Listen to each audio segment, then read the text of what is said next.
look, you've gotten worse, bro. So now what I want everyone to understand, this is what I want everyone to understand. There's a new sheriff in town, and his name is Arteta, and he's here to dominate the league for the next few years. Well done. There's a new sheriff in town, and it's Big Teta. Big Teta, the Arsenal, we're back. We are back. The Invincibles, they're nothing. They're nothing compared to what the next 5 years is going to be. Big Teta and the Arsenal have rolled into town, bro, on the chariot made of gold, bro, whipping up horses. We're going at 100 miles per hour. The Pep reign of terror is over. There is a new sheriff in town, and it is us. You're all pissed. I'm telling you. By the way, just to let you know. Brother! Oh my goodness! Oh my... No, man! He's looking right across the line! Dimwit, bro! Oh my God! Right there! Cal's crashing out! Cal's crashing out! Bobby got someone running! Oh my God! For the life of me! Just chatting to him. He's just chatting to him on the bench. I wonder if I'll get away with it. No. You man aren't deep in it. He was going to bring on Salah, yeah? Look how much space is on the right-hand side, you man. What is this? Oh my... This Nah, is these guys they're trying to get him sacked. I'm done, bruv. I've got kids, bruv. It's a Friday. Why am I doing this? I'm done. Bye, man. He's got his 28th goal for City this season. See? BBC love me, man. They love me. They call me. Mwah! They know I'm making it, man. I'm going to win the league. Mwah! Guys, mwah! See you at the terrace, guys. Hey! Let me do a little dance. I'll see you at La. Hey! A little dance, bro. You see this? I used to play like this. When Santos used to win the league. Hey! They give me a call, man. Bismillah ar-Rahman ar-Rahim. Hello everyone and welcome back to the channel. Welcome to episode 130 of the A-listers, ladies and gentlemen.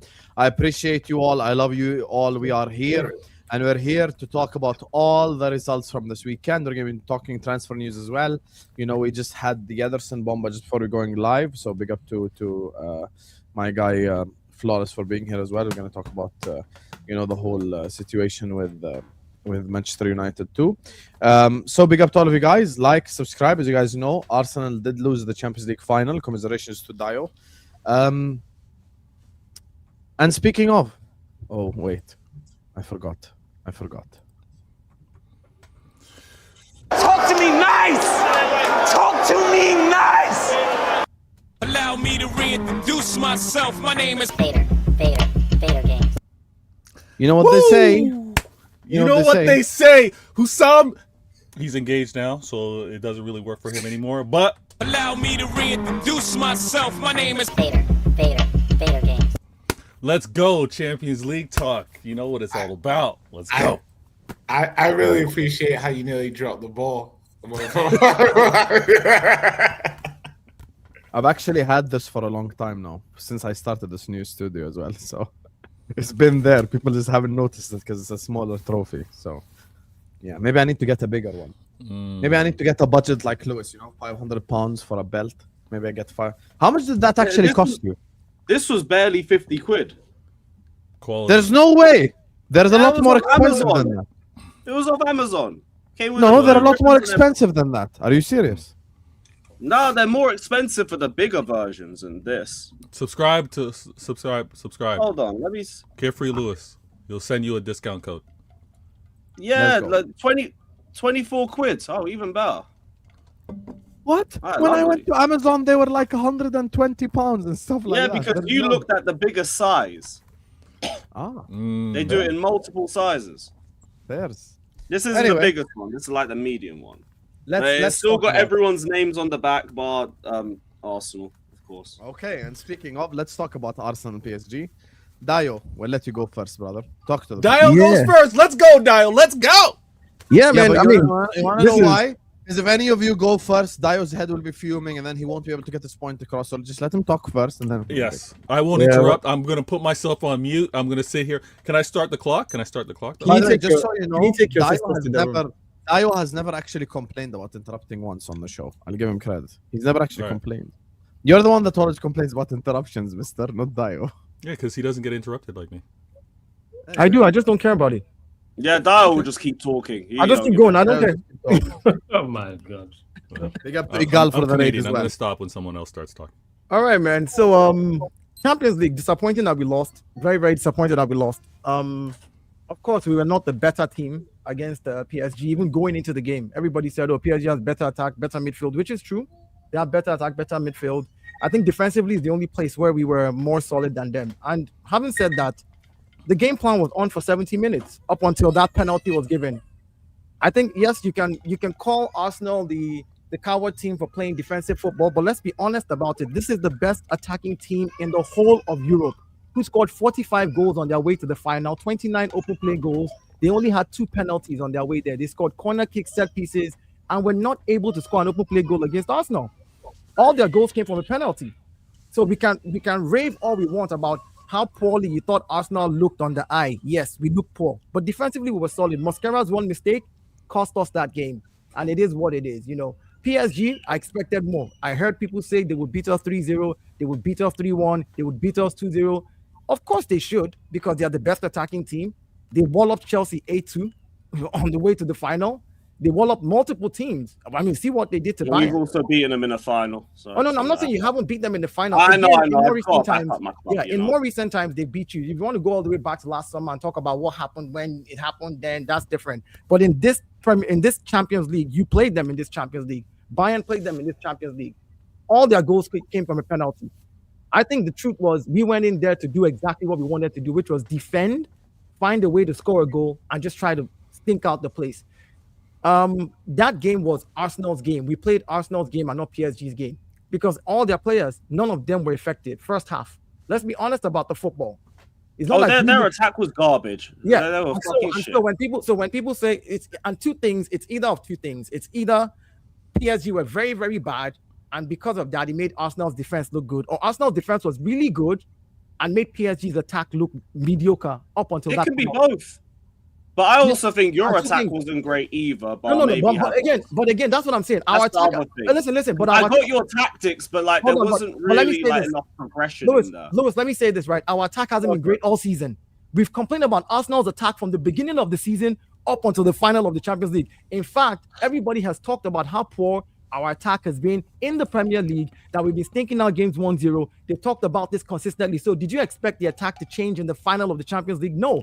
I expected Arsenal to do what Arsenal has done. Well, but it just proves that it's a fair criticism of the attack as well. Even though you still won the league, and we'll give you that. And I have no issues. I've accepted that our attack is not good. I'm not saying the attack is good. I don't expect it to change in the final. I expect you to play to your strength. So when I said let's go toe-to-toe with PSG, play to your own utmost strength, which is what we did. We played to our utmost strength in the first half. We got an open play goal against PSG. They didn't get one against me. They got a penalty.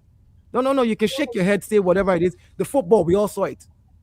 In the second half, if not for the penalty at the 70th minute, they didn't look like anything. Their best attacking player throughout that entire thing was Kvaratskhelia. And even when Barcola had 2 open play chances, he fluffed it. Kai Havertz fluffed the second chance that we could have put away as well, that Odegaard gave to him right in front of the goalpost. So again, we were not the better team, but our game plan worked up until the 70th minute. They took over from then on. And when it comes to penalties, my only grouse with Eze and Gabriel is this: make the keeper save it. Like if you play that penalty to the post and the keeper saves it, I would feel a bit better about that. But skying the ball is what pisses me off. Right? That's where I lost it with those two. As regards to Raya actually saved the penalty from a PSG player to get us back into the penalties.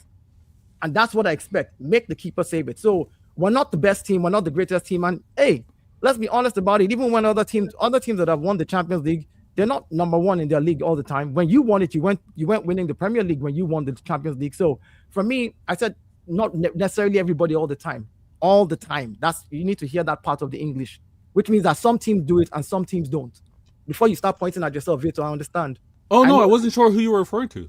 I was talking to Chelsea. I was talking to Lewis. I said even Chelsea when you won it. It was not like they were the top of their league. So again, for me, disappointing that we lost that game. But we played to what was our strength all season. Off the ball, we're better than them. We've always been an off the ball team all season. Everybody said it. We've called it boring. It surprises me that after 38 games in the league, 14 games in the Champions League, about 10 games in the FA Cup and 7 in the Carabao Cup, people still sit down here and say, oh, after calling us boring in all those 60 games, in the last one game, oh, Arsenal is still so boring. They start behind the ball. We've been doing that all season. It's nothing new. It wasn't anything new that we did. But have you ever recorded that low of a percentage in game? I saw a stat that's the lowest possession that you've had in an 11-11 game under Arteta, full stop. Yes, that's the lowest we've had. Worst in Champions League history since records began. Yeah, that's the lowest we've had. And whatever record it is that we're breaking when it comes to not having possession, it was against PSG in this one game. And that's the first time in all of Arteta's career. So again, he's not normally playing this way. This was a game plan that was working till the 70th minute. That's my point. In all of his career, we've never recorded any low possession like that. We can't use one game's lowest possession as the yardstick for how the manager is all of a sudden. That's throughout the game. You got to remember, there was a point in that game, right, where there was no Dembele, there was no Vara, there was no Vitinha, I think there was no Marquinhos. Yeah. And there was no. And at that point in the game, there was no Saka because he was thinking out the plays. Odegaard was out, he was thinking out the plays. Come on, bro. Saka wasn't even there. But that's my point. My point is some of our best players too were not on the pitch. But you're saying Madueke is who we had on the pitch. Madueke that you don't rate, Madueke that nobody here rates. All of a sudden, you're saying, let's make it count that Kvaratskhelia is on the pitch. But we were also told best depth in Europe, weren't we? This is great. Sorry? I love it. I didn't hear what you said. We're not told best depth in Europe. Best what? They are with you. Depth. No, this is quality. Lewis's press right now, quality. The best depth in Europe. At the beginning of the season, the way we played in the beginning of Champions League, they said we were literally the best team and we had the best depth. But again, the best depth in Europe. That's what I'm saying. When you're facing a PSG side without so many of their key players. Let me answer that now. You said best depth, so let me answer that. Best depth in Europe, I agree with you. If we look at, say, that's what they gave us as a title. But we've also have the second most injury in the Premier League with 32 injuries this season. So we might have depth, but we've also had a lot of injuries. So we don't even have all. Mikel Merino just got back. The guy who was scoring for us against Real Madrid when we needed a striker last season. Players that could step up who are senior players, we have some of them that were out. So let's call a spade a spade. They had some of their own better players as well. Who was out? I'm saying out of the game, like we had subbed them, is what I mean. Like we had subbed players. The only ones you took out was Saka and Odegaard, who weren't doing anything anyway. And Kai Havertz, who scored the goal, we took him out as well. We took out. Havertz took I hear, but you would have been fine with Gyökeres coming on, no? No, Gyökeres didn't. The fact that the ball didn't stick with him, that's Gyökeres and his lack of all-round ability. But Gyökeres as well, again, because of our game plan, and I'll say this again. Everybody wanted to start talking about Odegaard and how poor he is, how poor he was in that game. I agree with you. No. Let me speak to my captain. He's on mute anyway. Let me speak to my captain. I agree. He played poorly in that game. He had a total of 12 touches in 60 minutes. Eze came in for another 60 minutes and had a total of 10 touches. For me, you cannot have two creative players playing the same position in the same game in 120 minutes and have similar touches. You know what that means? It's about the system that Arteta wanted to play. That was exactly why they had those limited touches, both of them, because there's no way Odegaard can be that poor, and then Eze comes into the same position and is that poor as well. So again, like I said, I get it. We were the poor team on the day. So maybe Arteta's setup wasn't perfect then. It wasn't. This is his first time in the final.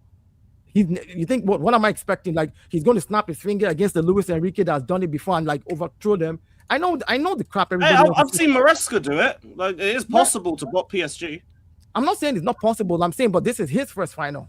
Again, Maresca as a manager has been to a final in the EFL league where he was Conference League.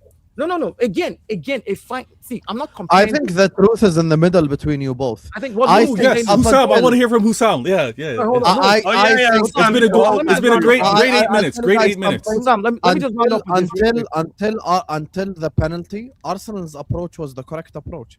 If Liverpool went 1-0 up against PSG in the final, I'd want us to defend too. You don't know why? If anyone goes toe-to-toe with PSG, you get slapped. This is the reality. Oh, yeah. Yes, but you didn't go toe-to-toe though. What? When we beat them 3-0, we didn't go toe-to-toe. No, you didn't go toe-to-toe. You didn't go to. What are you talking about? You lost 8-2. Cup final.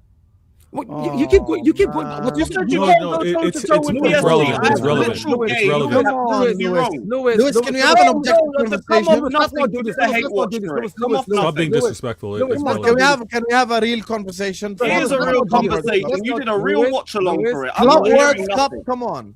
Lewis, Yes, let's Club not do World this. Cup. You- Yeah, I'm gonna do World Cup watch along. I'm gonna do World Cup watch alongs for Curaçao versus Lewis, you know you Japan, got him. right? You took the mic close and he sat up. You got him. No, Real Lewis, Madrid and Lewis, Atletico Lewis, Madrid and Lewis, Bayern. Okay, It was guys. nothing to see. Lewis, Okay, guys, the great Hussam. Enzo Maresca did it. Hussam, Okay, happy Hussam, now? Hussam, So Now it let's can talk be about- done. I'm talking about this season. We're talking For about me this personally. Champions League where you met For them me in And the that's the Champions team League. that people don't rate. This is peak Arsenal. I'm just No, asking no, a no, question. no, hold on. You played them in this Champions Why League. don't and you I played defend them me, in this Vaishnav, Champions huh? League. I'm So getting let's not interrupted. go to Go on. Club World Cup. I didn't play the I Club told World I Cup. wasn't interrupting. I know you There did. you I are. know you I did. got interrupted 4 times. Why are you not mad about that, Vader, huh? I'm not interrupting. Yeah, there you are. Are you being Bro. interrupted by Dio? Yes, and by Lewis. My point is, okay, let me just land the point. I think the Arsenal approach until the penalty was the correct approach. You have to play to your strengths. Arsenal's strength is the defense. This is the reality. We have to accept the reality. Their strength is not attack. Their strength is defense and defensive abilities. My problem with Arteta is after 1-1, not before. After 1-1, now you have to try to attack a little bit. Now you have to try to take the game to PSG a little bit. Switch it up a little bit. Even attack in spurts. My problem is Arsenal remained defensive even after the 1-1. That's what I have a problem with. But until the penalty, Dio was right, by the way. We're not going to change what happened. No, but Hussam, even his subs. Until the penalty, PSG did nothing. We had people in Lewis's chat and my chat. He's talking about watch-alongs and the watch-along. You can ask Lewis right now, who are saying, what are PSG doing? They're doing nothing. Doué was locked up. Raging at them. Yeah, Dembele was crap. Not a single PSG forward did anything. So it's a balanced conversation. I think at 1-1, that's the problem for me. But until then, it's okay to defend. There's nothing wrong with that for me. I don't think I said it was wrong from the start either. I so said it got to a point where there was no Dembele, no Vara, there was no Vitinha, and no Marquinhos. That's clearly after the penalty. Yeah. Great point. Yeah, Completely balanced. And hold on, and clearly after that agree. penalty, hold on, and clearly after that That penalty. part I agree, of course. Hold How on, can clearly I after not that agree? You gotta penalty. agree with No, that. see, after This is that UCL penalty, talk right no, now. check it out. See, he brought in Eze, which is an attacking player. He brought in Gyökeres, and Havertz was still on the pitch at the same time. We played a 4-4-2 for a few minutes, and it didn't work. He still brought in attacking players after that penalty to try to see if we could push them. Fair enough, we didn't do anything with it because we had gone there with a game plan. I still maintain the fact that Mosquera's mistake is youthful exuberance to me. He's 21 years old. He's played a few games. His experience will get there. The occasion got to him, and Kvaratskhelia is the best winger in the world right now. If you're to lock that guy up for 70 minutes and make a mistake, I hate the fact that you made a mistake. I think if it was Timber, that would not have happened, but it is what it is. Again, people are going to talk to me about how PSG hit the post. Then if you hit the post because Miles Lewis-Kelly is deflecting the ball away, then we're defending. That's what we just did there. Because if we weren't defending that ball was going in the net. So you can't give me the if, buts, and maybes about what PSG could have done when for 70 minutes, none of them looked good. And after the penalty, all PSG's goals were by penalties in this final. I want people to realize that. There was not one open play goal from PSG against Arsenal. So yes, we were the worst team. Yes, we had the lower possession, but we literally, I guarantee you by 70 minutes, most people were already shaking, saying, where's PSG's goal coming from? And when they subbed off some of their best players, people were even more worried until that penalty. So let's not do that whole. Okay. So football is football. I get it. At the end of the day, the team that loses will be shot on. You can shit on me for the UCL for losing it. Fair enough. But don't come and tell me that the football that we played in the first 70 minutes was crap. You parked the bus. You have to park the bus against the PSG. No, you don't. When you guys played them, Chelsea, you know what happened in the first 30 minutes? I didn't say the first 70 minutes, though. Yeah. I'm just going, but I'm talking about the whole game now. When you I played, know. When you played PSG, Lewis, the first 30 minutes of your game, you guys looked really, really good. All it took was when you decided to open up and play against them. That's what it took. We went away from the game plan that won the Club World Cup 3-0. We played completely differently, and that's why we got bullied. Because instead of going long like we did in the final, which is a relevant point, we decided to bait the press with Jorgensen, and he was responsible for 3 of our goals. It was just the wrong game plan. But there was a game plan that worked. And yeah, and we did the same game plan. We went long. We did the same game plan. We went long. We got a first goal in 6 minutes. from a mistake that fell into Havertz's way. Nobody thought Havertz was going to be able to make that. I know, but after that, it weren't just going long. It was like just hoofing it. You're just straight getting the ball. No, I know, but again, I'm saying like even when Gyökeres came on, and he got the ball, he always either missed the first ball and was not able to recover the second ball, and then PSG would press again. And because we knew we were better off the ball, I think we were a lot more comfortable with the idea of we'll get the ball and send it back again. We'll get the ball and send it back again. And we did that for 120 minutes, and it didn't pay off. And we went into penalties. Because people are making it sound like, oh, PSG scored 3-1, or they crushed us with some kind of skill set, or they cut us through. All of that did not happen. Even with your 72% ball possession, it was side to side. PSG was going side to side, shuffling, looking for a way to break down the line. You were pinned down. No, we were pinned down. Excuse me, the best attacking team in the world that scored 45 goals, 29 open play goals, could not score one open play goal against Arsenal. Is this what we're doing now? But now we're just going to focus on Arsenal's defense and say it was so shitty, it was so crap, and not look at PSG that we rate, not look at the Ballon d'Or winner, not look at the best left winger in the world, not look at Desiree Doué. The Ballon d'Or winner was on one leg. We clearly saw that. So I don't have players who have been on one leg all season and are just coming back. Didn't Timber just play in this game? Had he played for like 2-3 months? No. Didn't Saka come back from an injury recently? It's not his fourth or fifth. We're talking about Saka now? I'm saying Saka too played crap. So I can give the Saka played crap because he was defending all game. No, because I can give the same excuse. Odegaard played crap. No, this is what I want. Okay. I was very patient. For 15 minutes. Dial. 15 minutes. On behalf of PSG, Dembele was injured. He was on one leg. I can give the same excuse for all my players. I'm not making an excuse, but let me at least speak. I'm not going to use the 15 that you had. All right, but I am going to say this. Yeah, no. Yeah, we hear you. I'm not going to look at Saka and Odegaard and said that they played crap. They played crap if you're only looking at the offensive side of the ball. This is Arsenal. This is the best defense. I'm looking at what they did defensively. They were brilliant. Saka, Odegaard, they were brilliant. Every Arsenal player were brilliant defensively, even with regards to conceding that penalty. The reason why you conceded that penalty is because you were pinned down and you can't defend the entire game. There's going to be a mess up. There's going to be a mistake. You can't invite that over and over again. This graphic that I have behind me, because Dio made mention about, this is kind of rare with regards to what we've seen from Arteta and Arsenal. Show us the graph. All right, let me take myself off screen because this is deja vu. This is deja vu. When in the biggest game of Arteta and Arsenal's lives at that time, Arteta's biggest game was City versus Arsenal. Every Arsenal fan praised it. I had rivals praising it as well. You know what? You're in a title race. Yeah, go and play for the draw. You want to look at some of those ridiculous, disgusting stats. 27% percentage. And don't try to tell me that they weren't a man down. This is 11 versus 11. 2 shots that they had. This is disgusting football, and we've seen it before. In Arteta's most important game of his lives, when he did it 23-24, and he did it again in the most important game of his life in Arsenal's history in a UCL final. It reverted back to type. It's what their DNA is, and I agree with Dio when he says, you know what? We can't expect them to do anything different than what they've done in the past. They did their game plan, and it failed. You cannot invite attack over attack over attack over attack. It's not going to go your way, especially like Dio just mentioned, against the best attack. Why would you give the best attack more opportunities to attack? You know what? Maybe give the best attack that doesn't have the best defense a reason to have to defend. Because Arsenal aren't terrible. Arsenal are top of the league for the reason. They're representing England. You have the ability to attack as well. Now, do they need to go toe for toe? Stop with this. We don't have to go extremes. We don't have to go extremes and say that they need to go open up a little more, make them have to second guess, make them have to doubt themselves. And they didn't do it. You got punished for it. It's again, Arteta, he's learning, all right? First managerial position. He's progressed along the way. The phases have worked. Your patience has paid out, Dio. Your patience paid out. He's now Prem winner. Give him a little more time. Maybe he gets the balance right.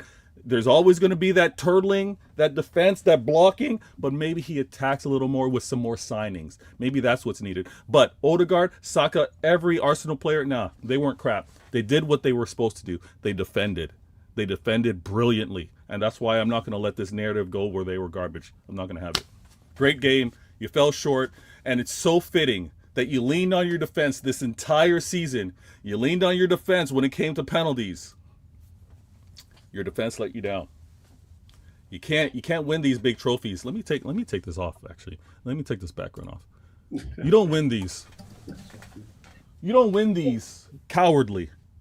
You don't win these when you're just gonna play for penalties. Doesn't happen that way. You got to play with cojones. And I know that's a word you hate hearing, but you got to play with cojones. You got to play with bravery. You got to go out and get these trophies. You got to play with heart. And you guys will continue to learn along the way. We're going to continue. The Riles will continue to sing the song. You'll never sing that, and rightfully so. But you got to earn it and give yourselves a little more time. That's all I got to say. My time's up. Smart Vale. Go on, Flo. So yeah, why give the best attack the chance to attack the best defense consistently? Because you have to lean on your strength. But here's some stats for you as well, Vader. When you played me and you had 32% ball possession against an Arsenal by Pep Guardiola this season, where he had his lowest ball possession in his history in 10 years against me. Is that reverting to fear or some stupid DNA thing that you're talking about?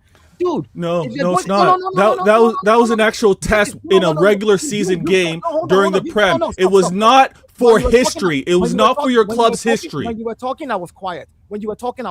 I muted. I did not say a word. I did not interrupt. I gave you full screen. And I gave you 15 minutes. We can't have a conversation now? You brought up your data and let's have a conversation, guys. Let's not have the monologues. So let me finish my rebuttal. It's that I didn't concede an open play trophy. Let me finish my rebuttal to you. No, there isn't. You want to go dig up what happened about 3-4 years ago, 2-3 seasons ago between City and Arsenal when it was the most important game and you had low possession. I could go do the same thing for you this season when you needed to beat me convincingly and have possession. Again, hold on. When you needed to do it properly, I beat you by 7 points at the end of the season while you had your lowest possession ever in 10 years.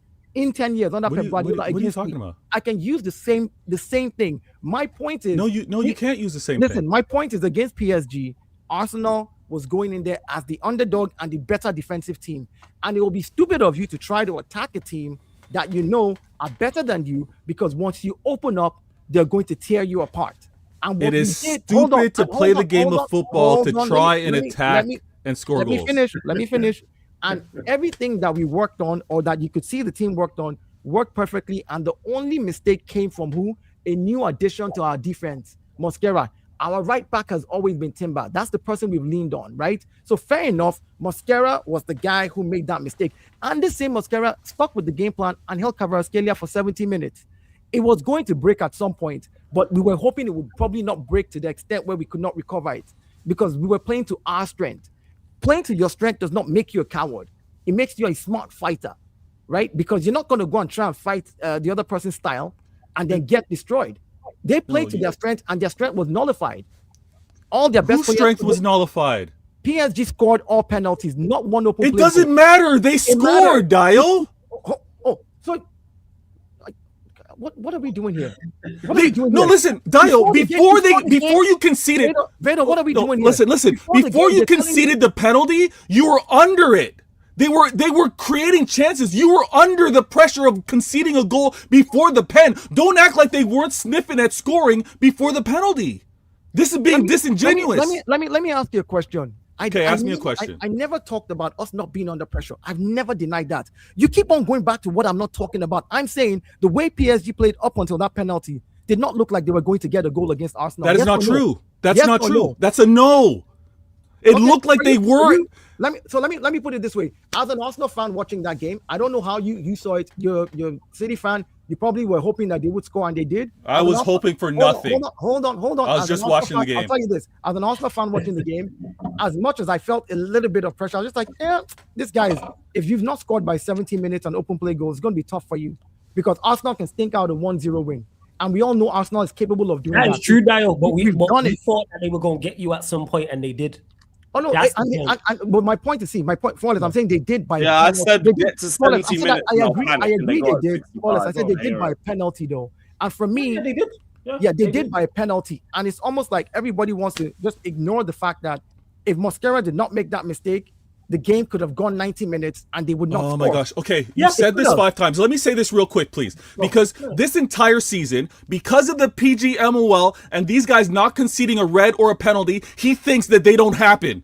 You guys have been under pressure all season long. Is there somebody else this season that did not concede get a red card? Another team this season in the Premier League. We're talking about a penalty, right, Dial? Do you want to change the conversation now? No, you conceded a penalty. I said red card and penalty. Do you want to just only focus on the red card? Because I also talked about the penalty. Is there another team that only conceded one penalty this season? Yes. Okay, now we're talking about a team that only conceded one. The fact that you haven't conceded a penalty, Brighton didn't get any you happen to think that. Let's talk about Arsenal zone. Let's talk about this game. All right, you're acting like PSG weren't showing the capability of scoring a goal before the pen, which is untrue. They had you under pressure. They got a shot off the post. You want to talk about it being a deflection. They were creating opportunities. Now, your player caused a penalty. He didn't defend well. But when you have to defend that long, that often, and you're going to have a weak point, right? When you're going to have a weak point, PSG are going to know, you know what? Which side am I going to attack? I'm going to attack this one, the least experienced defender. And they created that and got the opportunity. Now, we're also saying after conceding the goal, Hussam agrees, Lewis brought it up, at 1-1, we should have seen something different. Now, no one's saying open up and play expansive football, because we know you guys are allergic to that, but we're saying you need to show a little more than what you did, because you can't invite the best attack to keep attacking you over and over and over again. Now, you got it wrong, but PSG were in the right, and again, you said it, they were the favorites. Yeah, you're representing England, but you were the underdogs going into this. PSG deserved that game. They deserved the win. Despite the brilliant defensive work that you guys put in, it still wasn't enough. And when you got to revert, when you got to lean on what your DNA is, which is exactly that, defend. If you can't win leaning on the best part of you, now you got to change it up. You got to change what is your DNA. You got to change what is the best part of Arsenal, their defense. You got to have a mixture. You got to have a combination. This is football. It's attack and defend. And you guys don't have the right balance with regards to the attack. Spawn? Go on, Flawless. Nah, he's like, in regards to what Vega said, he's the whole show. We've been spitting like Vega's been on point with it, and the conversation surrounding it is so disingenuous. No one's saying, like Vega just said, no one's saying for Arsenal to go machine for machine with PSG. No one's saying go gung-ho and send everybody forward and send your fullback high up the pitch. No. Defending against PSG is smart, yes. Arsenal have an incredible defense. We know that, yes. Where the issue lies is punching back, counter-attack. Arsenal had zero intention of counter-attacking from the first moment of that game to the final whistle in 120 minutes. And the stats show that even if they would have had those stats and counter-attack, people would be less critical. That's where the critique lies with this. There was zero intention at 0-0, at 1-0, where if you get a second goal, it kills the game. So in regards to the attacking players, average under 2 passes a minute. Sorry, facts, continue. Like this is what I'm saying. Average it like that's if you do that, you better win. And if you win, you get praised for it. But you didn't win. Yes, it was penalties, but then you get criticized for that. And people will criticize Saka and Odegaard and Trossard and Havertz in regards to them as attackers. I don't rate them all, but do I criticize them in particular in that game? No. I say all the time when it came to Manchester United, all season long when I was being gaslit and I was told I was wrong about that footballing terrorist, Ruben Amorim. Give the players a platform to succeed. Arsenal's attackers, whether you rate them or not, whether you think they're all terrible, whether you think they're average, above average, world-class, great, whatever the case may be, did not have a platform to succeed. You could have switched. You could have switched the front fours. Give Arsenal PSG's front four and give Arsenal PSG's front four and PSG's front four to Arsenal. PSG's front four is clear, and I think they would have struggled. I said there was no intent whatsoever. It was like defense versus attack. And I think that is diabolical. And like I said, if you go that route, cool. But if you don't win, guess what's happening? You are being criticized heavily. Same way if Arsenal wouldn't have won the Premier League, there would have been heavy critique for Arsenal's defensive style. Arsenal won. So therefore, you get praised for it. So this whole thing about, why are people criticizing Arsenal, go machine for machine and open up against PSG and be gung-ho? Nobody's saying that. That would be silly. That would be stupid. How about trust the defense? Arsenal have a great defensive structure and these great individual defenders. Trust them a little bit. Again, there was no counter-attack whatsoever.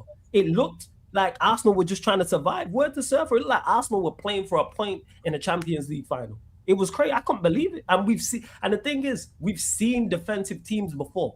We've seen great defensive teams. But guess what they had? Something going the other way. Arsenal offered nothing. So all the criticism and all the critique is fair, in my opinion, because guess what? I think the critique is only fair. The only reason you can say it's fair is because we lost the game. Fair enough. I hear that. But you can look in the past at other teams that have won 1-0 in the final of the Champions League who have done the exact same thing. Chelsea did it in 2021 against Man City. We put on them way more before our goal, though. Hear what I'm saying about this, though. I'm not.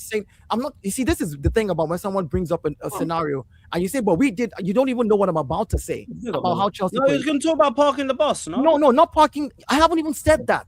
I said go. Chelsea did it in 2021, where it just took one goal to win the Champions League, and once they scored that goal, they maintained the game till the very end and figured out how to run the game out, which is the game plan that I think Mikel went with. Now, fair enough. I still think we had a better game plan to progress. But you have to agree again that at the time that you're talking about, you also had good players, like your players and City's players. The difference was not astronomical attack-wise. Attack-wise, PSG have some of the best attacking players in world football today. Yes, they do. As compared to Absolutely. Dembele and Gyökeres. Dembele is miles ahead of Gyökeres. But the criticism is the game plan is just like, hold on, could have been a bit better with how to progress coming out of parking the bus, isn't it? You're asking a team that doesn't have the best attack to still try to progress the ball against the team that if they hit you on transition or counter, they're going to tear you open. No, because you got to counter them, Dio, is the point. I know, but when we did, we countered them and Kai Havertz scored, right? 6 minutes. We countered them again. Hold on. We countered them again. It wasn't a counter-attack. No, it wasn't a counter-attack. It was a transitional play backwards. The ball. It wasn't a counter-attack. The ball deflected off. There was a botch clearance that deflected off your side. That's not a counter-attack. No, I said transitional play back towards them. The ball deflected off Gyökeres, and we took the chance. Our forward line did what they needed to do. They moved the ball. They progressed quickly. They got in behind, and Kai Havertz scored. Yes or no? Whether it was a deflection, that did happen. But the point I'm making is there was no attempt to score from. No, the second time. Hold on, there was no attempt. Even Chelsea against City, at least Chelsea. We've never seen that before. Even Chelsea against Manchester City.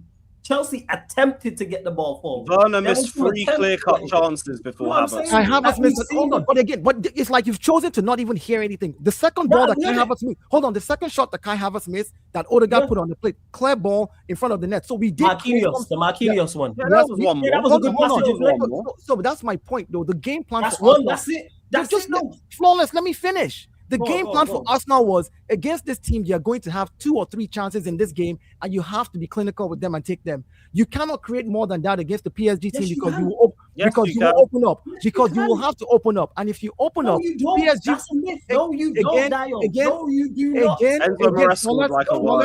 Flawless. Again, maybe my manager does not have enough in his brain like yours to decide what is enough for us to open up and get torn apart. It wasn't enough because you know what? I blame Mikel Arteta for not having the mentality of fans who know better than the manager how enough they should open up. He knows his players. He knows why he doesn't want to open up against them. We can be critical here, though. So that's being. I know, which is what I'm saying, though. I'm saying you've criticized. Wait, Dio. You've criticized managers. You don't know more than. So then none of us can sit here and criticize. All these managers know more than us. But that's not what I'm saying, Flawless.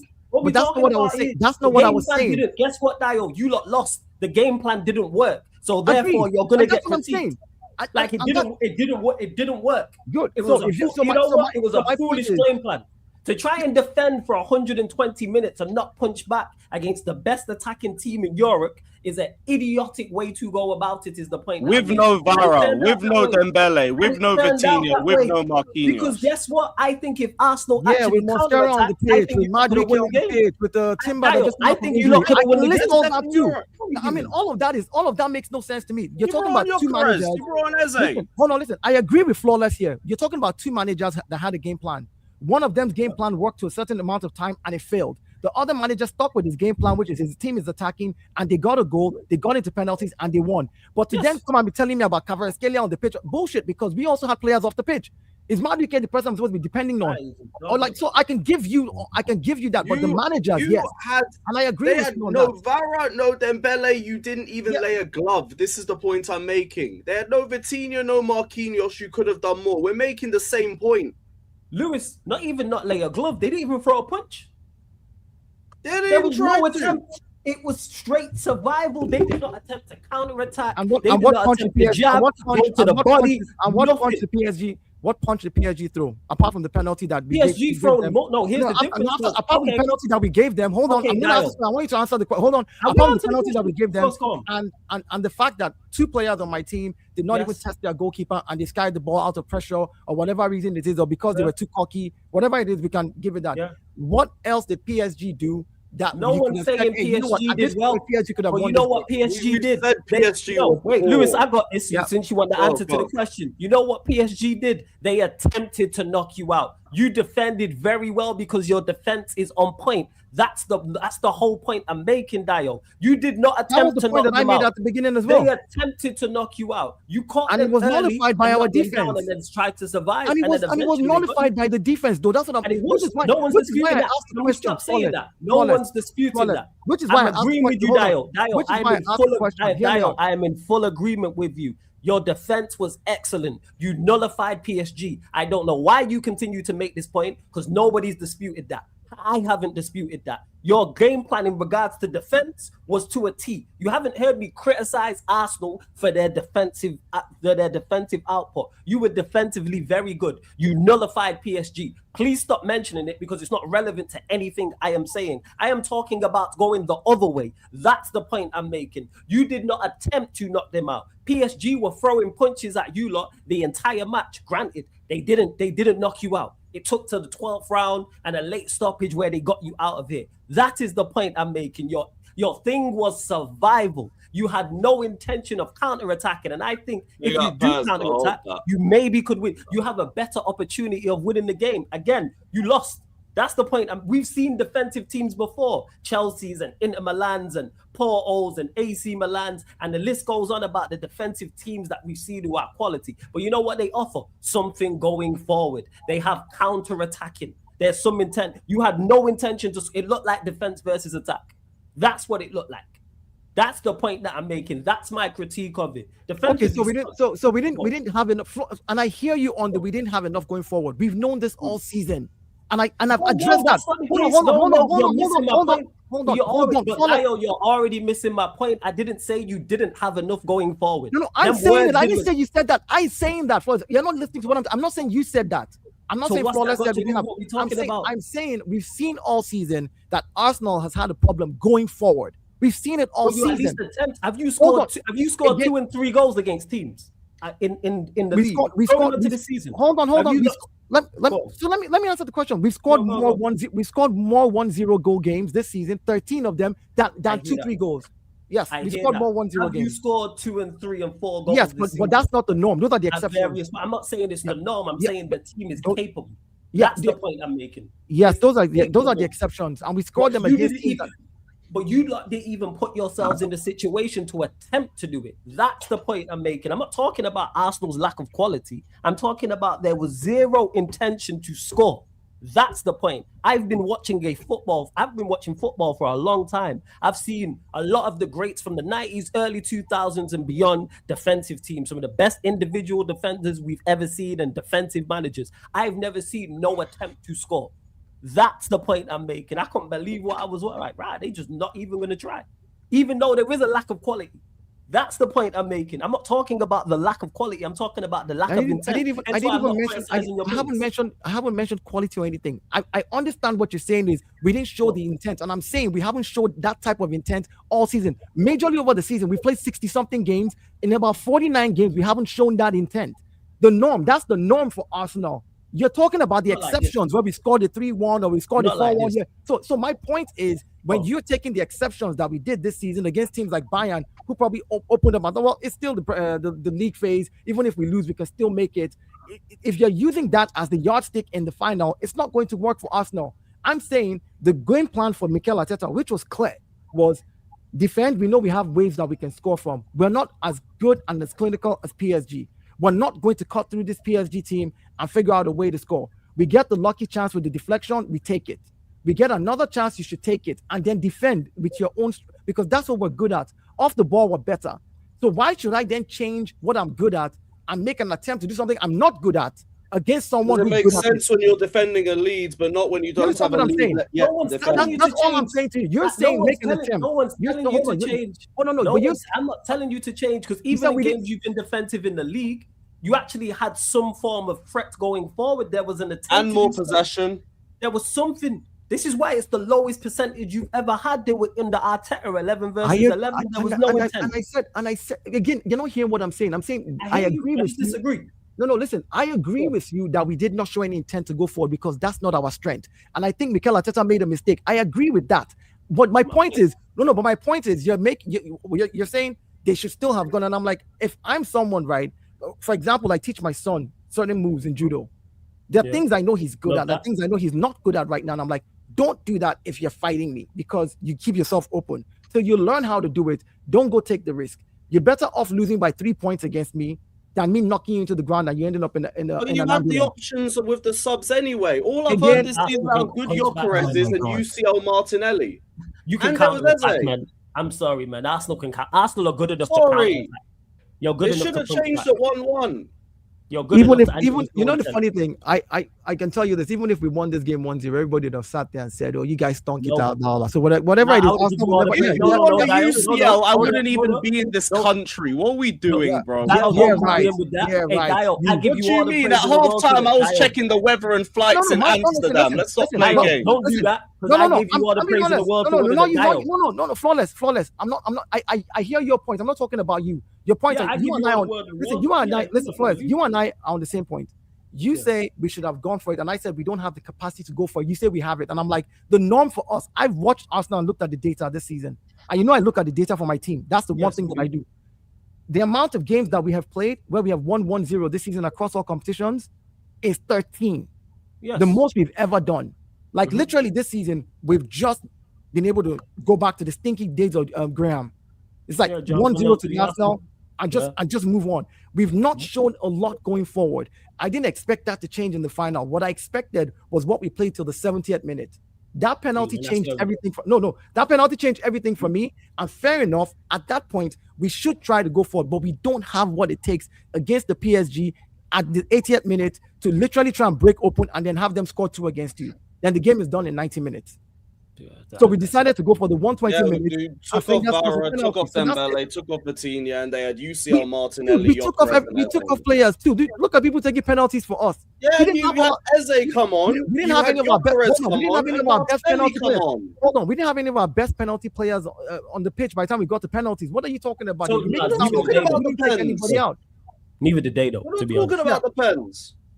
I mean, that's what I'm saying. It's fair to say both teams took out players, but now you're calling Maresca and Martinelli like Martinelli that you shot on all season. Martinelli that you guys have told me is UCL Martinelli. That you've insulted. Martinelli off the bench. I've heard that all season. Yeah, off the bench, and he couldn't do it. Right, so he came off the bench in a UCL game, and you had Gyökeres, and you had Eze. Barcola came off the bench, had 2 clear chances, ran in behind Saliba twice.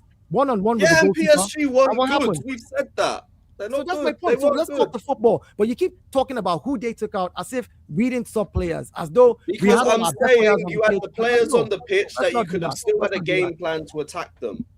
Anyway, the game plan was. I'm just saying, like. Anyway, that's it. That's all I'm saying. The game plan was never to attack them in the first place. That's it, Vega. The whole fight. Arsenal are better than that. That's what that was. They even throw nothing. Even if you don't have knockout power, you can catch them with something. I said, Arsenal are better than that. I agree with you if you look at it on paper. But again, I think the moment was too big for them. Hold on, like I said, this is my manager's first Champions League final. And again, I'm upset and disappointed that I lost. But I wasn't expecting we're gonna go there and just do. I expected this stinky 1-0 win. That's what I wanted. That's what I was looking for. Because that's not what you wanted. It's what you would have accepted. It's what I wanted for us. You don't want that. No. You don't want a stinky. What's a stinky win? Let me speak for myself. You can't tell me what I want. You can't tell me what I want. Are you going to tell me what I want? Hold on. Really? After Vader, let's listen to Jay's opinion because he's been quiet. Vader, this is what I mean. Shit, yo, big up, Jay, man. I thought you Yo, large up, Jay. No. I'm not gonna let you lie to the chat, Dial. You're not gonna lie to the chat. You know, nobody. You're not gonna speak for me. I will speak for you. I will speak for you. As a UCL winner and the panel here, European winners as well. I'll tell you. We'll accept a stinky win. We'll accept it, but we don't want it. That's what I want to clarify. Dial, there's no way you don't want that. You want glory. You want beautifulness. You want something that will be remembered. Victor, you have your opinion. I have mine. I wanted this. Let me tell you why I wanted a stinky. Yeah, let me hear that you wanted something stinky. You wanted a fight, didn't you? Let me tell you why I wanted a stinky 1-0 win just to shut up. It's so listen, just to shut up this whole narrative of you've not won it. Yeah. So that's not. You don't really want it. It's because of rivals. It's like your parade. You're dealing with rivals. You don't care. It's like when Dio says, "I want to beat Man City 1-0 with a set piece." We know why. Vader, please stop. Let me finish why I know why I want what I want. You can't tell me that no, you don't want it. Tell me what I should want. We know that. Like I know you want goals. You want it to be graceful. You want to beat people 3-0. Fair enough. That's on you. I wanted a stinky game. I wanted to get over the line. I wanted the players to realize, hey, we can get over the line. I wanted to be able to tell rival fans we finally did it, and that was it for me. Then next season, I will now expect you, because you've done it before, to be able to go in there and play easier with a clear mind. It's harder to do it when you've never done it before. So just get over the bloody line, however you get over it. So to sit there and tell me that I don't want it and tell me how I should want my team to win is nonsense. Your first time shouldn't be paid for. It should be with someone you love, someone you've grown feelings for. I'm telling you, you don't want it stinky. It depends on the level of what it is. I'm not gonna lie. Stop it, Flawless. We have a responsibility to the youth out there. No, we have a responsibility to the youth out there. If she's some elite stuff. Stop it. Run it. You know what I'm saying? Hey, I'm out in Canada soon. Run me some elite stuff, man. Some people's first time was a bad experience as a 10-year-old. So what are we saying here? Anything can happen. I just give me a stinky 1-0 win and get me out of there. Fuck it, hell. Yeah, hell yeah. It's dark, but it's the truth. This guy wants. It's dark, but it's the truth. Hey, Dial, you're not lying. It's still dark. Two things can be true. Jay, you've been quiet for the last hour. I want to hear from Jay, man. Hi, Jay. PSG have saved your life. Talk. What's going on? Well, I mean. European winners. What up, Jay? What up, Jay? Yeah, there hasn't really been much window of opportunity. It's just been kind of. I wouldn't say they saved my life. I think, for example, Liverpool. If Arsenal had won a double, there would have been some explaining to do for your team. See, I mean, my team isn't a team that is traditionally a winner. By far the worst club to bring when it comes to but like, listen, not many teams have won a double or a treble, and that would have put Arteta in very rarefied company. Very rarefied the company. Manager conversations. And there would have been a lot of conversations we would have had to have that there wouldn't, if you weren't being hypocritical and being like, we would have had to say some stuff that I don't think any of us would have been happy to say. So that I'm potentially grateful for. But in terms of what everyone's just saying on that, just by the way, I see it from both sides. On the one hand, I do actually think Arsenal's attackers, like, I think Saka had a very bad game. I actually think offensively. No, offensively. Defensively, he was great, but yes, he was great defensively. Like, and this is the thing with a player like Saka. If your skill has always been your decision making, when you don't do good decision making, you really play badly. Do you know what I mean? So, watching that, I think Saka had a bad game, and Arsenal needed him to have a good game. If you think about like England, France, like last World Cup, if Saka brought that level of performance to this game, Arsenal win the game. Okay, attacking performance. I think performance. For me, Jay, can you just emphasize when you're talking about poor game, whether it's offensive, defense? Because of course, absolutely. Because listen, I understand the logic of Arsenal are committed to a plan, and in this way, I look at it and I think, yeah, there was a moment in the game, maybe around 80 minutes, where the game turned into a basketball game, and it was like end to end, and Arsenal had two chances that Saka messed up. yeah, when he shot or he didn't lay his man on. And I was like, almost immediately, Arteta shut that shit down. He said, no, we're not doing this end-to-end football thing. But you just saw for a minute what the game could. I enjoyed the game. I thought it was Jay, what did you think of the Saka? Of the Saka of the. Oh, I think I don't really want to. I think the ref had a good game. I made this point before. I think Arsenal pissed him off, and Arsenal in the second half they felt what a pissed off referee felt. They felt what a pissed off referee makes decisions like within the confines of somebody not saying, "Hey, you're cheating." Like it was just he didn't give you anything. I think the ref was trash for both sides. He was I don't think the ref was just what the ref did in the second. You want to know why he was irritating me? Husam, what did you think of the Saka? He was whistling once every 30 seconds, bro. Let them play what I'm saying is my Husam, what did you think? Husam, it was so annoying. Every touch, like feint, every touch. Bro, let them play, bro. My point is the ref didn't give Arsenal any benefit of the doubt in the second half. That's the way I looked at it. Like they were getting, like, say Havertz would go down, it's like 50-50. Maybe sometimes you get it. Maybe he was like, nope, get up. Like you die, like no benefit of the doubt. So I don't think it was bad. I think I do think Mosquera was quite lucky not to get sent off. I think if the ref had given the Noni penalty, it wouldn't have been overturned. So like I don't think it was a penalty, but you definitely have seen them given. Arsenal, in fact, got a penalty. Noni, in fact, got a penalty earlier in the Champions League in a not crazily dissimilar fashion.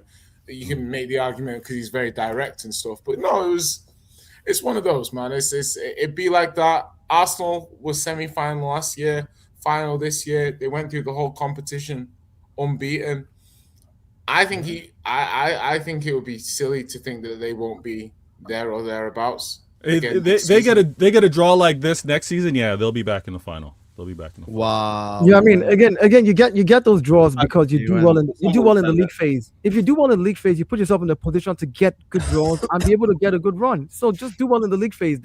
We worked hard for the draws. Is doing well in the league phase like only finishing first or because again, when you finish first, you give first and second, you give yourself a better chance of first playing your second leg games at home. Your second leg games at home, which gives you an advantage. Yeah, which gives you an advantage regardless of who you're paired with. Because again, whoever you're paired with, it's knockout football. You want to be able to come back home and play in front of your fans and be more comfortable in the second leg, especially if you've gotten something in the first leg, like a draw, right? You want to be able to come home and then just get a 2-0. Or if you've got a 1-0. Who was top of the league last season? Was it Liverpool? Liverpool. But they got PSG. But they got PSG because PSG stunk up the group stage. Yeah. Because PSG stuck up the group stage and came back in after they played the 2 extra games, so they had to play PSG again. And unfortunately, that happens. But my point is, they were on a good. They had the chance to play all their second leg games at home. No. We know the format. If you finish top of your league, whoever you play that has a lesser record with regards to the league phase, they're going to be away for the second leg. We get all that.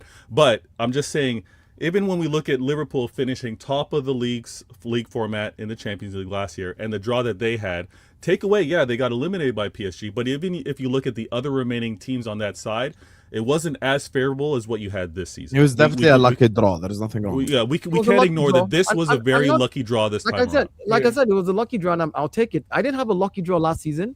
Right? I did. No. I'm only emphasizing that because then you tried to make the point where if you win, you get what you want. But if you use Liverpool's last season Champions League as an example, I have to use my Champions League last season. I didn't get a favorable draw last season. Let me ask you all a question. I'm gonna ask Jay this. Yeah, sure. Because I feel like Jay can be objective sometimes when he doesn't want to be a dickhead. I do try sometimes. Shots fired! I'm going to start with him because I think he'll be the most objective about this. Are we writing a narrative based on Arsenal losing a penalty shootout? Are we writing a narrative based? Well, I guess obviously we're looking through the lens of them losing. So we have to be looking through the lens of a defeat. Do you know what I mean? So you can't. They didn't win. So obviously the Thomas Frank said when we lost to PSG, the operation was a success, but the patient died. I always thought it was a good analogy because I think Arsenal will make the point. If you went into that game and offered Arteta penalty shootout to win the Champions League, he takes that all day. He takes it all day. Does he? He takes it all day. So I think if you look, the reason why I'm asking you the question is: does everything Vater, Lewis, and Flawless change based off Arsenal winning a penalty shootout? No, because my point was I had Arsenal losing this game 3-1. Winners win. I had Arsenal losing this game 3-1. After I don't like this. After I said Arsenal would lose the game 3-1, great question, an Arsenal That's a fan trash said to me, question. "You know what? It's silly to say that because how many times do Arsenal lose a game by 2 goals, or how many times do they concede more than 2 goals?" I said, "Oh, that's a great point actually," and I changed it to 2-1. So that's my point. I said Arsenal are going to lose this game, yeah, but Arsenal lost the game on penalties, right? So my basic point is, if I believe they were going to lose the game and PSG were the slight favourites, if you then say to Arsenal, "Hey, penalty shootout to win this," that is better than the majority of people would think is correct. Now here's happening my again. thing. Does everything everyone said about the approach and the blah blah blah had Gabriel and Eze scored their penalties? Are we sat here changing the narrative about the whole game? I think we're hailing a defensive masterclass. Am I lying, Vater? You ain't ready. No, we're not. Nah, We're you. not. I mean, you probably would, Jay. You probably would. That's a very good question, Vater. We're hailing a defensive masterclass. If Arsenal win on penalties, Oh, really? So probably Vater, hailing a defensive masterclass. I'm gonna prove Jay's words. Imagine the game ends 1-1, exactly the same way, but Arsenal win the penalties. How can you not change everything you just said? By definition, you will. Why would I change? Well, No, you because would- what I pointed out. Oh, you guys are gonna ask a question. Would have worked. No, they would use. Oh, okay, go ahead, Dio. Go Yeah, ahead. No, I let know. Vater answer. Let Vater. No, Wait, Dio, that's not for you. No, go on. that's not for you, Dio. Let him answer. Go on, Vater. I pointed out everything statistically. That doesn't change if they then score on penalties, right? I pointed out everything along the way. The reason why they left it to so close of fine margins, because I'm arguing the way that they defended invited on that tying goal. We're talking So about that's the what I'm penalties. criticizing. I'm Talking about criticizing. the penalties. Let's assume that Arsenal won on the penalties. What Yeah, would but you, you're not. what would you be You're saying? not No. doing what I But asked. see, you guys are taking it somewhere else because again, you're missing my criticism. No, Assume they won the shootout. Then what happens? no, but hold on, guys, because what I'm criticizing Arsenal for is along the way. It's along the way. So when Yeah, they get to let's that, assume they won the penalties, right? Would you still criticize? so my them criticism along is the way? still right. Listen, my criticism is still right along the way. Now, if you win in a flip of the coin, you won the If you game. won, all But I the could points would be irrelevant. So here's the thing I wanted to say. But the Hussam. thing is, you If didn't we had win. won- You because have to you're- look No, at no, what no, Thank no, you, no, Lewis. no, Because no, no, Hussam listen, thinks he had a brilliant Win question. never No, goes my over. criticism Win from never the penalties You is still would the give- same. Lewis would give the same excuse he's giving now. Why He's Arsenal not giving should have won. excuses. Hold He's on, not No, giving I excuses. just said if you Listen, win, listen. you I win. said- It's Your not word choice relevant. is terrible. He's not Hold giving on. excuses. What Lewis said earlier in the stream was they had Kvaratskhelia out, they had Dembele out. We should have capitalized. You would have used that same logic if we had won the thing and said, "Hey, their best penalty I takers were wouldn't, there. That's why because you it guys would won." be irrelevant. It would You be would the have same won. exact narrative that you guys would spin, No, regardless. because it would have been irrelevant because you It wouldn't have won. been irrelevant. You would have found a reason. I love the what ifs. Now we got yeah, continued yeah. what Yeah, ifs for this it's like Arsenal and when they're going to relevant. win a UCL. I love it. The same way you're trying It's to tell Yeah, me. but Vader, I tried to tell you my irrelevant opinion, if and you everyone win stopped it. shouting at me. I didn't even tell my opinion. What's your opinion? Oh, everyone's That's the thing. No, Oh, because everyone's Vader started just said shouting. like he knows my All of those opinion. points about You the way don't know I my looked in the opinion. chat for I never Hussam. said it to begin with. Everyone started shouting at me. Hey, all I of never those said it points to that begin we with. made about the way Here Arsenal played comes after the celebrity flawless. penalty Oh, I and all of shout that over shit, everybody. I'm the it would celebrity be with a good mic. irrelevant because they would have Go won. on. That's it. It's as simple as Sorry, that. I don't have a sure microphone, buddy. Sorry, I don't have a sure microphone to shout over. All right, everyone. sorry, I didn't My hear my what you were my, my crying. thing is the part where I agree with Arteta's criticism is at 1-1. That's it. After before that, I think his approach was right. For me, the ones that I blame for the game But we are never the said that was forward. wrong either. Yeah, for me, who I blame is the players. Saka was dog shit. Odegaard was dog shit. Trossard was dog shit. Offensively. Yes. Havertz, even with the goal, was shit because he had a chance 5 minutes later to end the game 2-0 and he missed it. You get me? Jokers were scrapping. It came on. Martinelli is useless. Martinelli comes on, yeah. This is how shit he is. He's initiating a counter-attack. with 2 Arsenal players running either side of him and 1 PSG defender, and Dial, he you passes it gonna allow to the this? PSG defender. You're trash. Like, you're actually trash. Dial, you gonna allow this? Madueke Yeah, Madueke Martinelli was did trash. nothing when he came on. Wow. Eze, Martinelli you know, was trash when he people came go on. like, Gyökeres and was this is the trash when he thing. came on. Odegaard criticism is very real for this season. He's not Biggest had the game of best of his life. seasons, right? But Eze comes on and he didn't do much better than Odegaard anyway. The fact that Eze do nothing. Offensively. Yeah, I mean, yeah, both, of like, course. see, both of them, but even both of them defensively had similar numbers, and they both. Yeah, all of these guys forward. They put in a great defensive shift. I'm not going to let you guys minimize their performance. The Arsenal players and their defensive shift. Eze, Odegaard, Saka, brilliant. Did you guys know that Saka was a left back? Like, he broke into the team at left back. Their defensive work in that UCL final was brilliant. Was brilliant. This trolling is not working. The bottom line is, I'm not trolling. It's a fact. He wasn't. Dio, did I said something that wasn't a fact? How's it trolling? No, here's my thing. I'm saying, like, even the 2 creative players we had, when we swapped them out in that same position, going forward, they had similar numbers. Touch on the balls, they had similar numbers, and they both played 60 minutes each. Odegaard was subbed at the 60 minutes. Eze came in, he played 30 minutes and played the extra time 30 minutes, and they had similar numbers. It was the system that Arteta deployed. The defensive system, yeah. Which of course should have changed and did not. And even when they had the opportunity, like with Martinelli running 3 Arsenal players against 1 defender, he should have let that ball go immediately. You know, so for me, we were not clinical with the chances that we created. I thought we would create maybe 2 or 3 chances against PSG and just try to get them from like set pieces or something, score 1, stink out the place and get it out. But again, it didn't work. So we'll be back next year. I'm not going to change the narrative. I'm not going to change the narrative now when I've gone from quarterfinal to semi-final to final. Great progression, I agree. I'm not going to change that narrative when I've seen teams do it. PSG 2021. PSG was in the final. They lost. I know when you say stuff in a sarcastic tone. Don't try to be a smart ass. So for me and Flawless know your games. Us both, you cannot do this with. Someone else will go like, yeah, Vater's being honest. Stop it.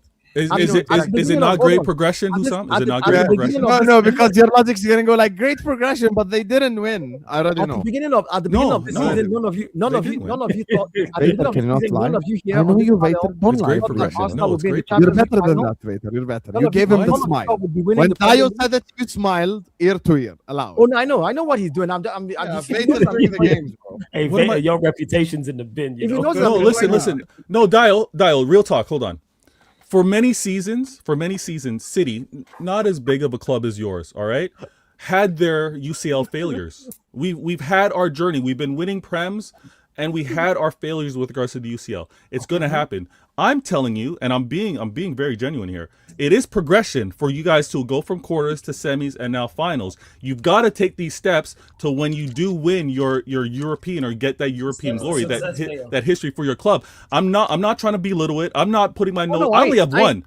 I only have one. Hussam's got 6. Flawless got 3. Lewis got 2. You know what I mean? So I'm just saying it has been progression, and you have every right to say, you know what, you guys will be back. Names on yeah, we have. Let's see. Again, for me, this is why when I'm talking football, I'm talking football. Take off the I support Arsenal. I do support Arsenal as a football club, right? That has gone in that progression. I saw PSG go to the final and lose it and come back and win it last season, and then win it again this season. The first time they were in the final, they lost it a couple of years ago, right? And I've seen teams like City. Pep Guardiola, 10 years at Manchester City and has won just one. So we know how hard it is to win it. Exactly. My point is, if I'm going to be talking about my manager, who this is his first job and he's 6.5 years into the job, and in 6.5 years, in 3 seasons, has been to the quarterfinal, semi-final, and a final in 3 out of 6 seasons that he's been here. Heck yeah. You know, dude, just take it a notch higher. Back the manager up in the summer, give him better players. Now that we've won the Premier League, it's also good because now... What kind of players do you want? Attacking players or defensive players? Because now bigger players can look at the club and be like, you know what, hey, I can come play for... Because again, I think that you winning gives you a little bit more clout, just a little bit more, to be able to go out there and get some of the best players in world football to actually turn their head and look at you and have a conversation with them. You can't be getting the best players in world football and saying, we have a project for you to help us win the Premier League next year. You see what I'm saying? Like, you've won it. You're like, now we want to go for Champions League. We need you to come help us, you know? So again, I think that it's a good step because if I was told to go sell this project to top players in the world, I'll say, look, We made it to Champions League final. See what we did. We didn't have enough quality. Yeah, we want you to be that quality. We did it in the Premier League. We'll do it again in the Premier League somehow, some way. But we need you for. You're looking for the double. You're looking. You're trying to build here, a squad to go for the double next time. That's how I would sell it. So regardless of what anybody wants to say, this season. See what I mean, Flawless? This season has been successful for me. I don't care what. Go for the double. Says. Look at him. Look, you just told him he had an easy run to the final. You just said it. I did. Yeah, but did you? I don't have time. Hold on. See, Dio ignored Vater because he knows Vater's games. You just told Dio 5 seconds ago you had an easy run to the final. You ain't guaranteed. Yeah, but he doesn't agree with that. No, but he doesn't agree with me with regards to that. He thinks he's still going to get there. No. Of course, we're going to get there somehow. I mean, that's what I'm saying. So what am I saying? Hold on. Even when I had a difficult run last season, when I had a difficult run, I made it to semi-final last year. Exactly. So what I'm saying, because you're looking at adding to the squad, you're not gonna fall off with regards to winning the Prem. And if you're winning the Prem and you're also moving to win the UCL, that's the double. What am I saying that's crazy? Again, next season, if I go on and win the Champions League and I get an FA Cup, it's still a successful season because I've won the Prem this year. My point is now that we've won the Premier League, that takes a hood off our backs, right? We can then pitch to bigger players, better players, and say, hey, the goal is Champions League. And along the line, if we pick up another Premier League, as in defend it next season, great. If you pick up an FA Cup and the Champions League next season as Arsenal, that's a successful season. Because you've gone Premier League one season, you've gone Champions League next season, and if you can do the Premier League the season after that, good on you. Let's just keep on winning now. Can I ask you a question? No trolling. Can I ask you a question? If you had your choice, would you want to double? Let's say it's guaranteed. It's guaranteed that you can either win the Prem next season over the next 2 years. The next 2 years, you're going to win the Prem and the UCL. Would you rather go back to back? And then the third year win the UCL, or next season you'd like to win the UCL and then the Prem? I'd like to get a UCL next year if I can. You don't even want to do the back-to-back? No, again, back-to-back for me, here's the thing about it. I'll be honest with you, Vater, back-to-backs isn't as much as some next-level shit as well. Oh, of course, Liverpool fan is saying that. Okay, you say of course Liverpool, yeah? Okay, no problem. Watch this. Lewis did back-to-back and won the Champions League. Which one feels better?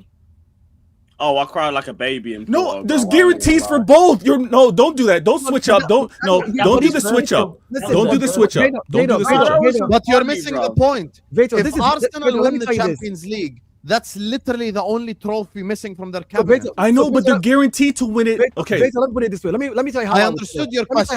You're saying they want it now. Either next season Prem and the season after UCL, or next season UCL and the season after Prem. If I was in Dio's place, I'd also choose UCL because I've got 0. How's that crazy?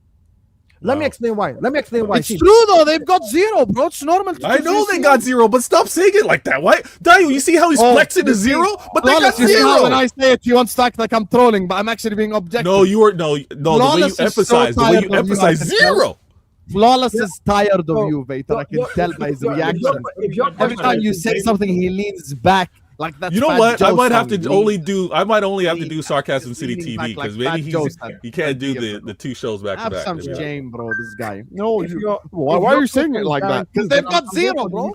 You emphasized you had the 0. Yeah, because if I'm in Dio's place, of course I would choose UCL first. Who gives a shit about back to back? Nah, go back to back. Nah, look, again, when's the last time you were in a Champions League final? What, 3 seasons ago? Okay, great. Flawless, when's the last time you were in a Champions League final? Wow, that's rude. That's not necessary. Was it 9? That's not necessary. What are you doing here? 11, you lost. Why are you answering this? Okay. Jay, when's the last time you were in a Champions League final? Look at this guy. 7 years ago. Okay. Lewis, when's the last time you were in a Champions League final? You expected it to be longer, didn't you bastard? The last time Liverpool were in Champions League final was also 3 years ago, right? Okay. When we lost to Madrid.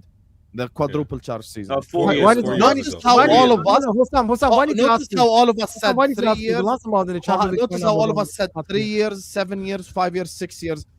What you said, even though you were trolling, actually is true. You're not guaranteed to come back here. Arsenal could, by the way, Arsenal could finish top of the group stages next season, and they could get a Barcelona as an example and get eliminated in the round of 16. It's not impossible. Okay. Hey, man. That's why winning the Champions League is more special than a back-to-back. I hear you, Hussam, but the funny thing is when Dial was talking about, you know what, we'll be back here again, you stayed on mute. It's only until Vader says something that you want to then correct and adjust. You were responding.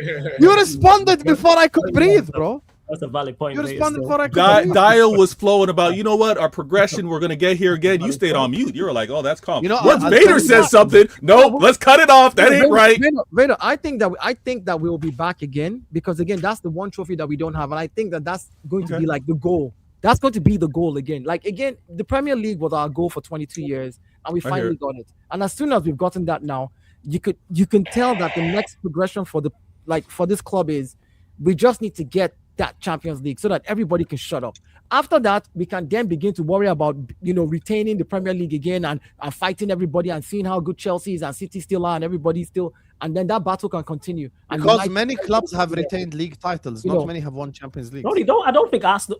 But he would double. He would do the double. Yeah, they've retained. When? Yeah, but we've done. Not many clubs have done the double. Who's done the double, guys? We've done the double. We've done the double, but not the Champions League. 1930s. Yeah, we know the double we're talking about. When your granddad was alive and everything. We're talking about Champions League double. That's my great grandparents. But again, it's part of the history. Like if we talk about, they've done it though. You know, back in them times where you go to Old Trafford and you sing 20 times, not 13 times. Yes, exactly. I just didn't know they'd done it. That's all. I stand corrected. No, they actually went back to back in the 30s. Yeah, we did. We've done that, so it's in our history. So basically, for as an Arsenal fan, even though I didn't witness it, I know that we've done that before. It's the things that we haven't done that I want us to do. The things we haven't done is what I want us to do. Word to CB, none of them Jim Crow trophies, man.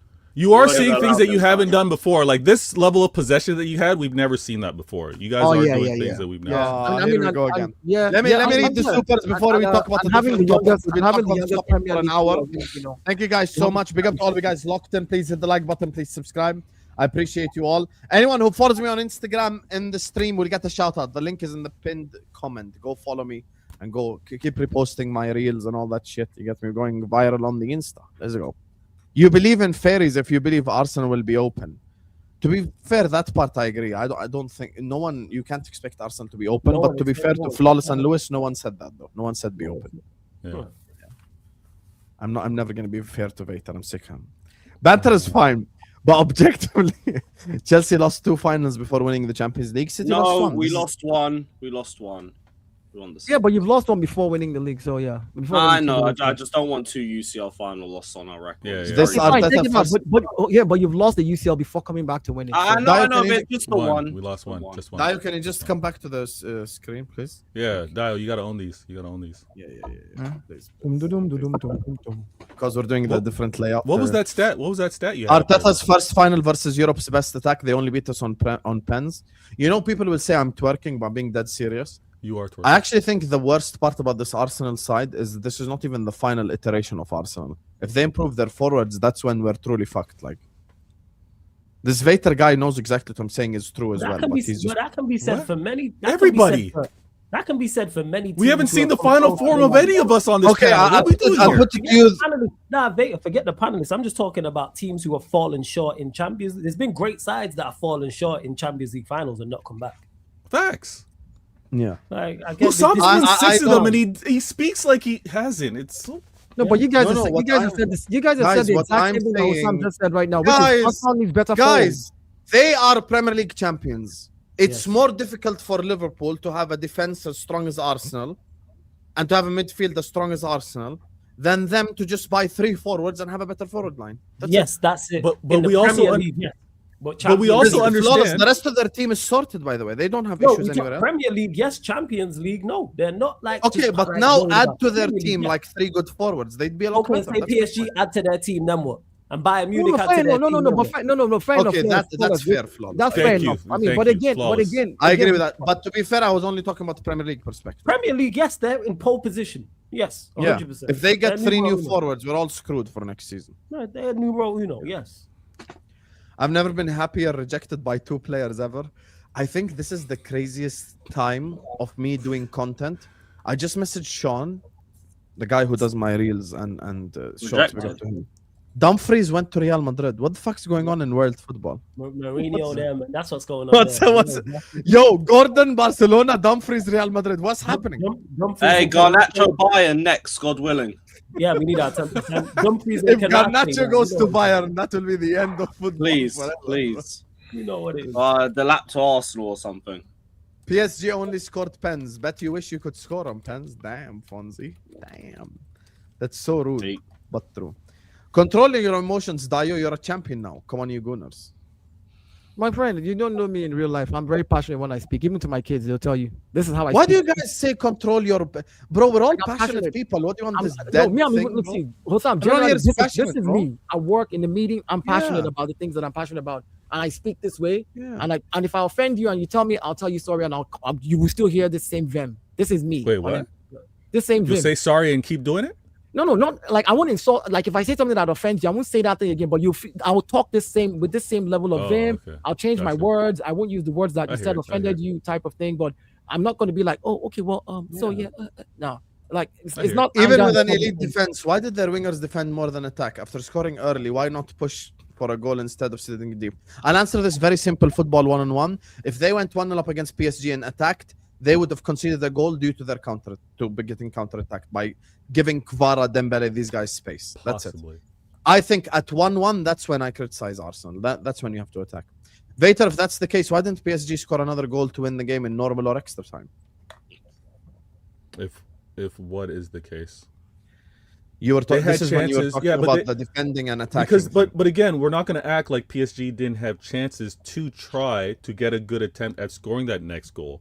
It's football, and the thing that gets missed, and maybe it's the messenger, but I think when we say sometimes the best defense is a better attack, just if they improve their attack just slightly, put PSG to doubt the players that they commit forward, I think it's a different game. That's all I'm saying. I'm not saying play open, expansive. But when I say it, Arsenal fans think I'm saying go toe-to-toe and just go up and down like a basketball game. That's not what I'm saying. So, Vader, what about PSG then? Maybe what is it that PSG did not do correctly? Because all they needed to do in that 90 minutes when they equalized 1-1 from that penalty was do the exact same thing. Keep attacking the weakest defender and see if you can get another penalty, get a free kick closer to the Arsenal 18-yard box. What was it that PSG did not do as the best attacking team in world football that scored 45 goals on their way to that final? Arsenal scored 22. We scored half of what they scored. Let me explain this to you. They literally have outscored us on every metric when it comes to attacking. What was it that they did not do as well? Because I can criticize my team for not attacking them. Like Flawless said, yes, Arsenal did not push forward. We can always point at that. But what about this so-called best attacking team with one of the world's best managers, right? Yeah. One of the world's best managers, best attacking team. What was it that they could not do to break down this team to actually go into penalties? They couldn't break down the best defense in Europe. You're trying to say it like it's a slight. You are the best defense in Europe, so the fact that they weren't able to break you down isn't to try and discredit them. It's actually praising you guys. It's a game of two sides.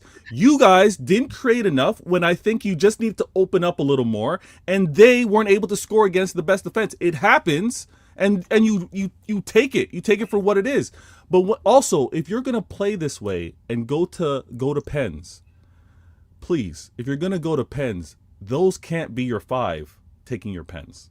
So we could also want to, and we shouldn't dissect the show's over, but even with regards to the five that took your pens, I don't think Arteta does that again. I don't think the players do that again. Would you agree to that? Yeah. I mean, look, again, here's how I look at it. I don't work in the Arsenal, this thing. I, as a fan, would not want that to happen again. But I believe that when players go through stuff like this, we've seen Saka when he played for England at the Euros. We've seen him. Now you're doing the roundabout. I'm just saying, would you want that same five, or would you? If you're asking Dio's opinion, I just answered you. I said I don't want to see it as a fan. But what I do respect. So which five would you prefer? But I do trust my players that if we get to this situation again and it's Gabriel and Eze this time around, they will make it happen because you learn from your mistakes. Hell no, Gabriel is never taking a pen again. No, because I did see this on the socials, and it is a very fair point about the Madueke taking a penalty off Palmer, but didn't take one in the shootout. It is a fair thing. So Jay, do you know Madueke just took a penalty for Arsenal recently, and he missed it, and he messed it up so bad. Not even the one of Palmer. You're talking all the way to Chelsea. He just took a penalty for us this season, and it was so bad. So again, I wasn't expecting them to put him in the lineup because again, his penalties were so bad. So now what about again, Zubimendi? Zubimendi had just come in fresh. Zubimendi should have been the one to take it. But from what I read and from what I understood was that they had practice penalties as well, and Gabriel was meant to take the last penalty. Like they had literally, like if they were going to take penalties, which again they said they had practiced. Whether it's true or not, I don't know. It went all according to plan. Now here's my thing. All according to plan. Now here's my thing, right?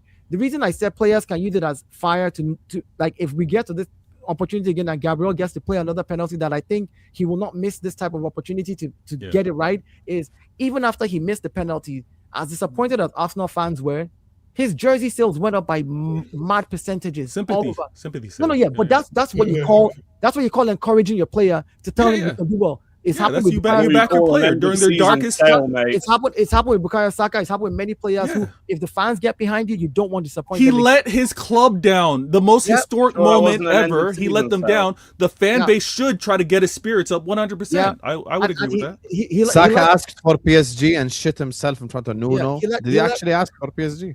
He let his club down, but he also held his club up in the Premier League and won them the Premier League. So what are we doing? He won them the Premier League.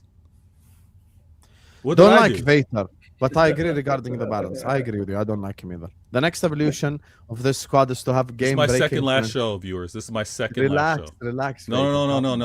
Oh God. No, this hurt. This one hurt. So I can't even make a joke. No. Yours is fine. The chat, you paid money for this? Nah, this is my second last show. Okay, fair enough. You can get that. Send more. You're cool. Please send more heartbreaking super chats. The next evolution in the squad is to have game-breaking transition game. This transfer window is the time to do it. Rogers' link shows the intent. Yeah, I guess so. I guess so. Wait, me? He literally mentions you.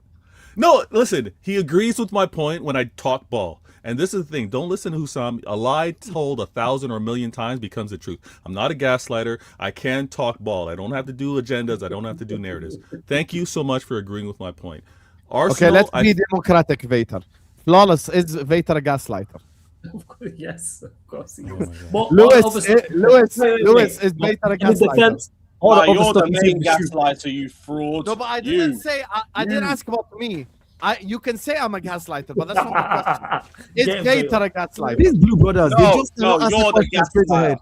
Lewis, you're such a liar. I've heard you call Vater a gaslighter before. Shout out my blue brother, bruv. Well, blue brother. Jay, is Vater a gaslighter?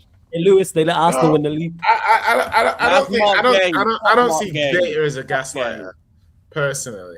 Is Vater a gaslighter? Hell yeah! Okay, you've been outvoted 3-2. So hell yeah, you're a gaslighter. You can't vote on yourself. You accusing me of being a gaslighter counts as a vote? Vader, you think I don't because you can't vote on yourself. That's the accuser. You can vote. I didn't accuse you. Firdaus accused you. I didn't accuse you. Fido accused you. I didn't accuse you. That being said, we were a few 12-yard kicks from winning it. It almost worked. That's football. I agree. Yeah. That's the key in that sentence in that super chat. Almost. Yeah, and that's why it's more painful because it wasn't penalty kicks, and you just take your penalty. Force the keeper to save it. Like for me, if the goalkeeper, if their keeper saved, I'll be like, you know what, their keeper did a madness. You know, they deserve the win. But you didn't even give this guy. That's the part. That's the part that gets me. I love. So the hater Vader right now, hater Vader loves that this happened during the social media era. All right, because the loops, the edits, the cha-cha slides that I saw with regards to the missed penalty, brilliant. That ain't no worse than losing the Champions. You don't know what the cha-cha slide is. You don't know the cha-cha slide. Right, no. Crazy. But yeah, all the do you know what the debka is? No, you don't. See, no problem. A debka? Yeah. See, you don't know. That's the Arab dance. Oh, show it. How does it go? See, show it. I cannot do it alone. It's a group dance. Oh, okay. Are there hands involved? Are there movements? Oh, is it like the electric slide? Is that what you said? He said dance, and you said there's no movement. No, hand movements are like. Yeah, you said he said dance. What dance are you doing where your hands are going to be like this? No, now you're taking it extreme. Now you're taking it extreme. You move your hand, but your hands just stay steady. Like what are you? You know, there's a dance like this, right? There's a dance with their arms like this, Dial. What did we do, Vader? Dial, you know, there's a dance with arms just like this. Yeah, so the same thing with the hair. Okay, let's go. Like, do you see how I look? So because some cultures don't use their arms, it's a problem. The hand movements. We don't care about whether we're criticized. The goalposts will always move. If we'd want it, we'd have been, you only have one. We don't need their validation, respect, nor should any of us want it. I agree with this. Probably they would have said you only have one, to be fair. Flawless, no chance after the goal. Also flawless. Okay, that's just one. Laughing my ass out. Yeah, cool. All right, man. Like, you got created one. The overall point I was making, very little. If you're gonna, it's not true, guys. Hold on, no. We're gonna stop this. Thank you for the super chat, but we're gonna stop this. Had you won the Prem and the UCL, no one would have said it was just one. We would have said, "Damn, that's a double." We would have said. He's talking about in the game. He's talking about chances in the game. But the Havertz one was blocked. But okay. Oh, he's just talking about chances. Yeah, to clarify, okay, you had one chance afterwards. Like I say, man. Like I said, your team didn't PSG's was blocked by Miles Lewis Kelly as well. So again, yeah, it was. But we're not talking about that. We're talking about the other side. You know what? Hold the loss, man. Oh, you know what? Hold the loss. Whatever you want to call it. That's the best thing in the world, man. Hold the loss. You lot didn't win in Europe. You're never gonna win the Champions League. You lot suck, man. Hold that. Hold that. Big up to Ace Holding, who says no. I know more than Amarim. This was when they were talking about the whole manager. Said never. Hey, you know what? If you know more than Amarim, fair enough. Where's yours, bruv?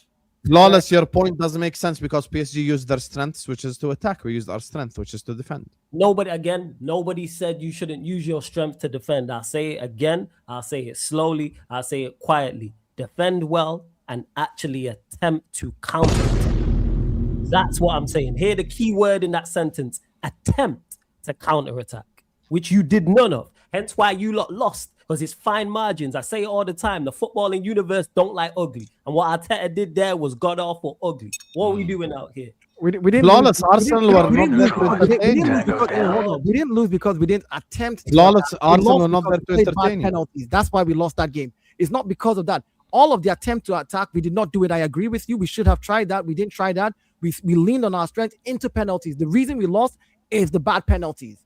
That's the reason we lost. It wasn't because of the fact that we did not attempt to attack. And I think the football in universe plays a part in that. Arsenal not there to entertain you. Where did I say I want to be entertained? Who said that? Again, don't put words in my mouth. Where did I actually say that? Pay attention to what I'm saying and actually respond to it. Vater Flawless nowhere did I talk like about Brian entertainment. Steele. Fair enough.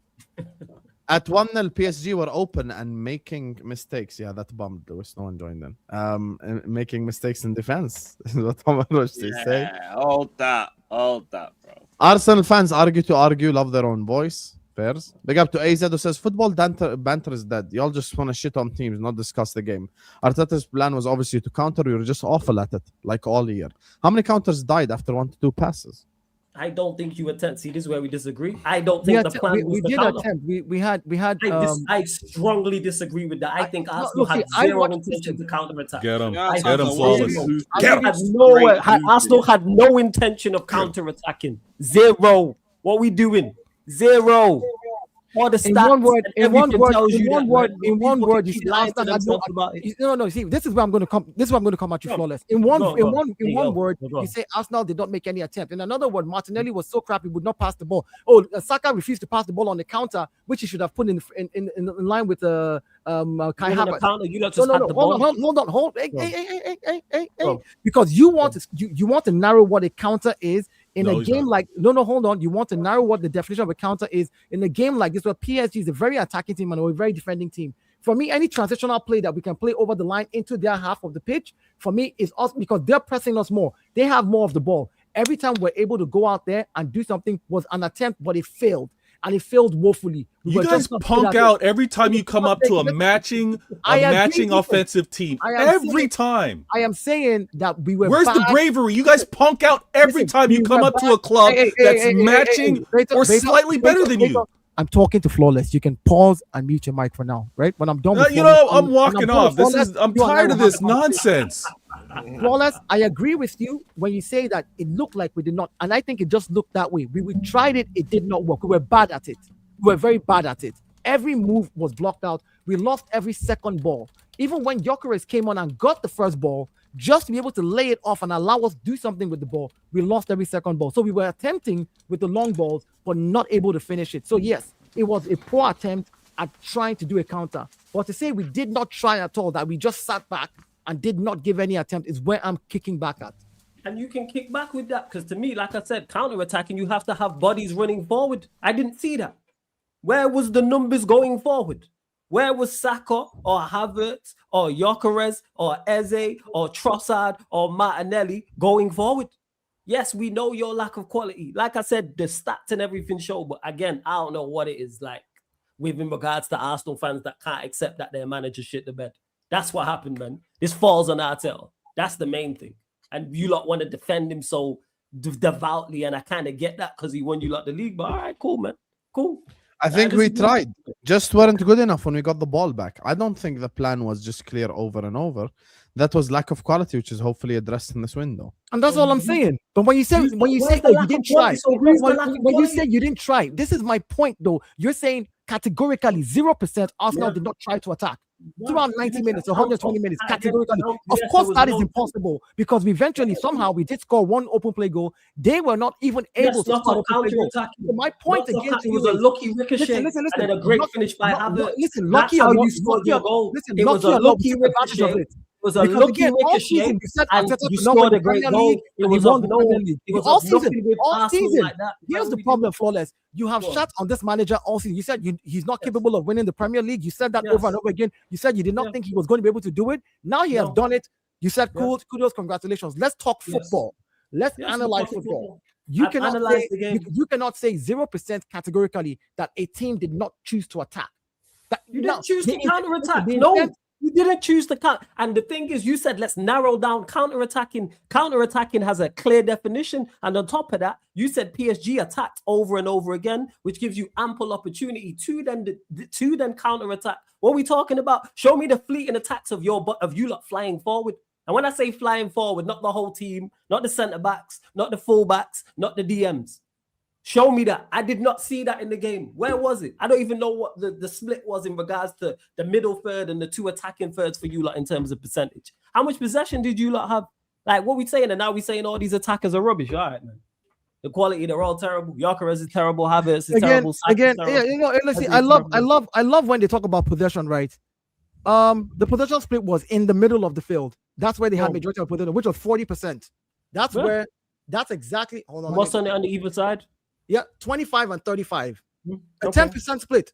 So even in the attacking region of PSG, as vis-a-vis Arsenal, we had 25% on their side. Majority of the game was played in the middle. So this analysis. I'm not disputing that. So let me finish. You keep making points. I'm not disputing that. No, you keep making points. I'm not making. No one said the possession wasn't in the middle of the pitch. So here's my counter to you, right? You said we made no attempt. You said we made no attempt to attack them, right? If we had only 25% in their own final third, hold on, and they had 35% in our final third, they had a 10% more margin than what we had, and they are a better attacking team than we are. I accept that, but at least majority of the game was played in the middle of the field. Yeah, so it wasn't like PSG were doing anything spectacular with their 75%. Nobody said PSG were doing anything spectacular. No, but again, nobody said that. That means 25% of the game was played in their final third. What are we doing? So how is it that we did not attack when 25% was played in their final Because you can have possession of the ball and have no intent to attack. In their final third. Hey, Dio, you know why? Because you can have possession of the ball and have no intent to attack. You know that, right? You can do that. Yes, you can have the ball. Yes, you can have the ball 25% of the time in the final third and not attack. Yes, you can. Yes, I don't know why that's so difficult to comprehend. Yes, you can. You keep making mute points, talking about, PSG did nothing spectacular. Nobody said PSG did nothing spectacular. The majority of the game was played in the middle of the park. Nobody said the majority of the game wasn't played in the middle of the park. I know what my eyes see, and the stats back that up. You lot didn't attempt. No overlapping fullbacks, nothing. You lot went there to stink it out and try and nick a goal or go to penalties. And when you do that, it's fine margins, and that's why you lot lost. That's the main reason you lot lost. Like I said, the footballing universe don't like ugly, and what you lot did was god awful ugly. That's why I even crashed on the manager. You lost because we played bad penalties. This whole football universe don't like ugly blood. It's just a load of bullshit. All right, cool. All that is a load of bullshit. But you I lost. don't believe you can it. disagree with it. That's we fine. played bad penalties. Hence That's why fine, Dio. You can disagree with it all you want. I know I can say whatever I want. That's why I'm here talking on this mic to say whatever I want. So that's fine. That's absolutely fine, man. That's cool. It is what it is. Bad penalties. Yeah, man, that's cool. And you lost. Hold that L. Yes, you lost the final. Hold that L. Still no Champions League final. Yes, hold that, man. And I think still no Champions League trophy, man. Hold that more because hold that, man. Yeah. Hold that, man. It burns. I know it burns, man. I know it burns. Hold that, man. 170 years and counting. 70 years and counting. Yes, 70 years and counting. That's Champions of Europe. You'll never sing that, man. Champions League winners. You'll never ever sing that. I love it. I love it. 70 years and counting. Hold that. I love it. Yes, I love it, man.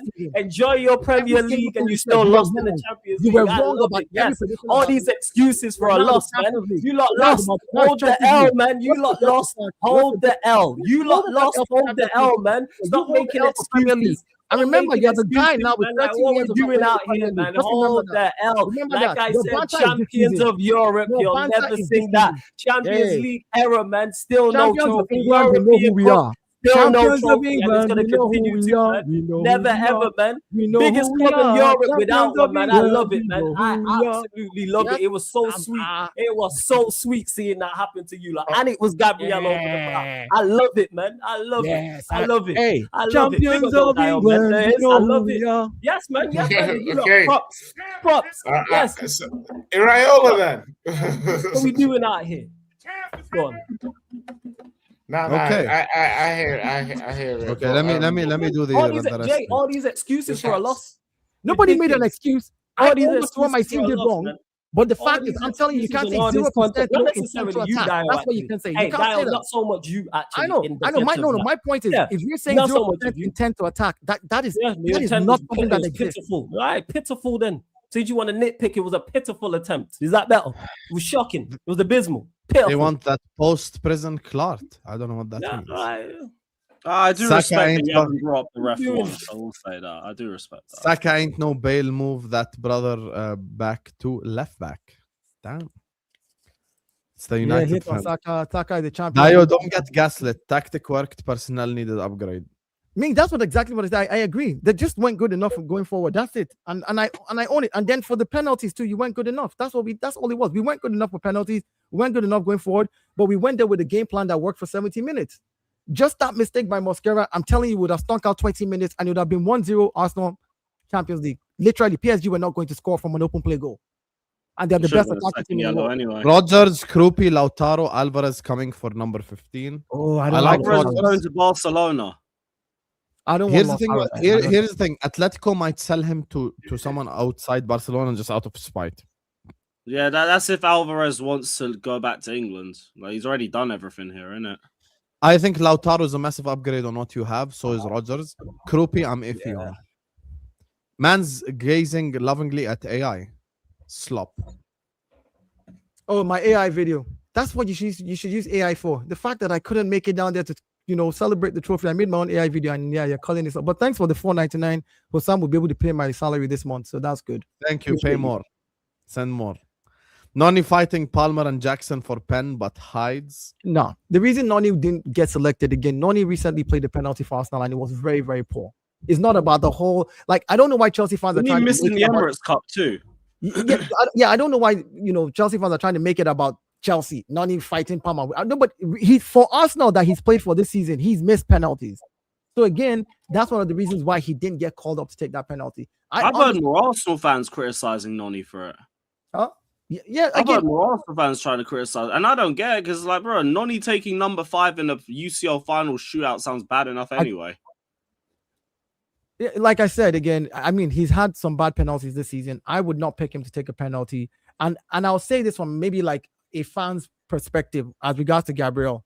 That was guts or glory for me. Like, if Gabriel scored it, he's been great for us all season. Everybody be like, "Hey, Gabriel," you know what I mean? But if he misses it, then he has to own that responsibility. Because again, but that's I'm to Cardi B during the Arsenal topic. Why do you guys not listen to when I criticize? I called 7 of their players shit. That's not good enough. No, it's because after you're watching, I feel bad for Arsenal. I feel sorry for them all. Boo-hoo. Bro, I didn't say. I just say from a human perspective, you look at the players and you feel bad for them. You know? Stick your morality up your ass, you fraud. But here's the thing, Lewis. If United was in the final, I'd celebrate like a madman. So I know where you're coming from. I'll be honest with you. Oh, yeah, but I trapped myself into a near coma after all that. Listen, if next season it's United PSG, I will fully buy PSG shirt. Fully. Like, I'm just... I have no problem with anything Lewis did, bro. I've got no problem. It's common. As long as we go there, you know what I'm saying? Defend very, very well, limit them, and then they only score a pen, and then we lose on pens. It's okay. He's not going to let it go. He's not going to let it. I know flawless. I know flawless. Vader, I've come to respect your elite sarcasm. Thank God we didn't read this when he was here. We don't need Vader prop.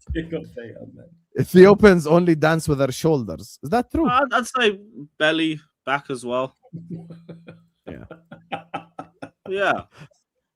I do get why is this Man U fan giving advice? Waffling is what Natu. You know why? Because I've seen more Champions Leagues than your entire club. That's why. That's why I can give advice. Yes. That's why. And I got more league titles than you too. Yes, that's why. Yes. What are we talking about? Vader, punk out or not, we won the league playing like this, so you can hold that. This is true. You were league champions. Flawless moving like West Ham Central right now. You're talking about the troll on Twitter. What's the troll? He's a guy that keeps trolling Arsenal all the time. Also, Flawless, this was Arteta's first Champions League final against an experienced Enrique. Arteta will learn. Potentially, he might learn. I mean, yeah, like every time I've said this, I've been told, yeah, excuses, and I'm like, I don't know what that means. It's his first time in the final. This is a valid point. I said that at the beginning of the stream.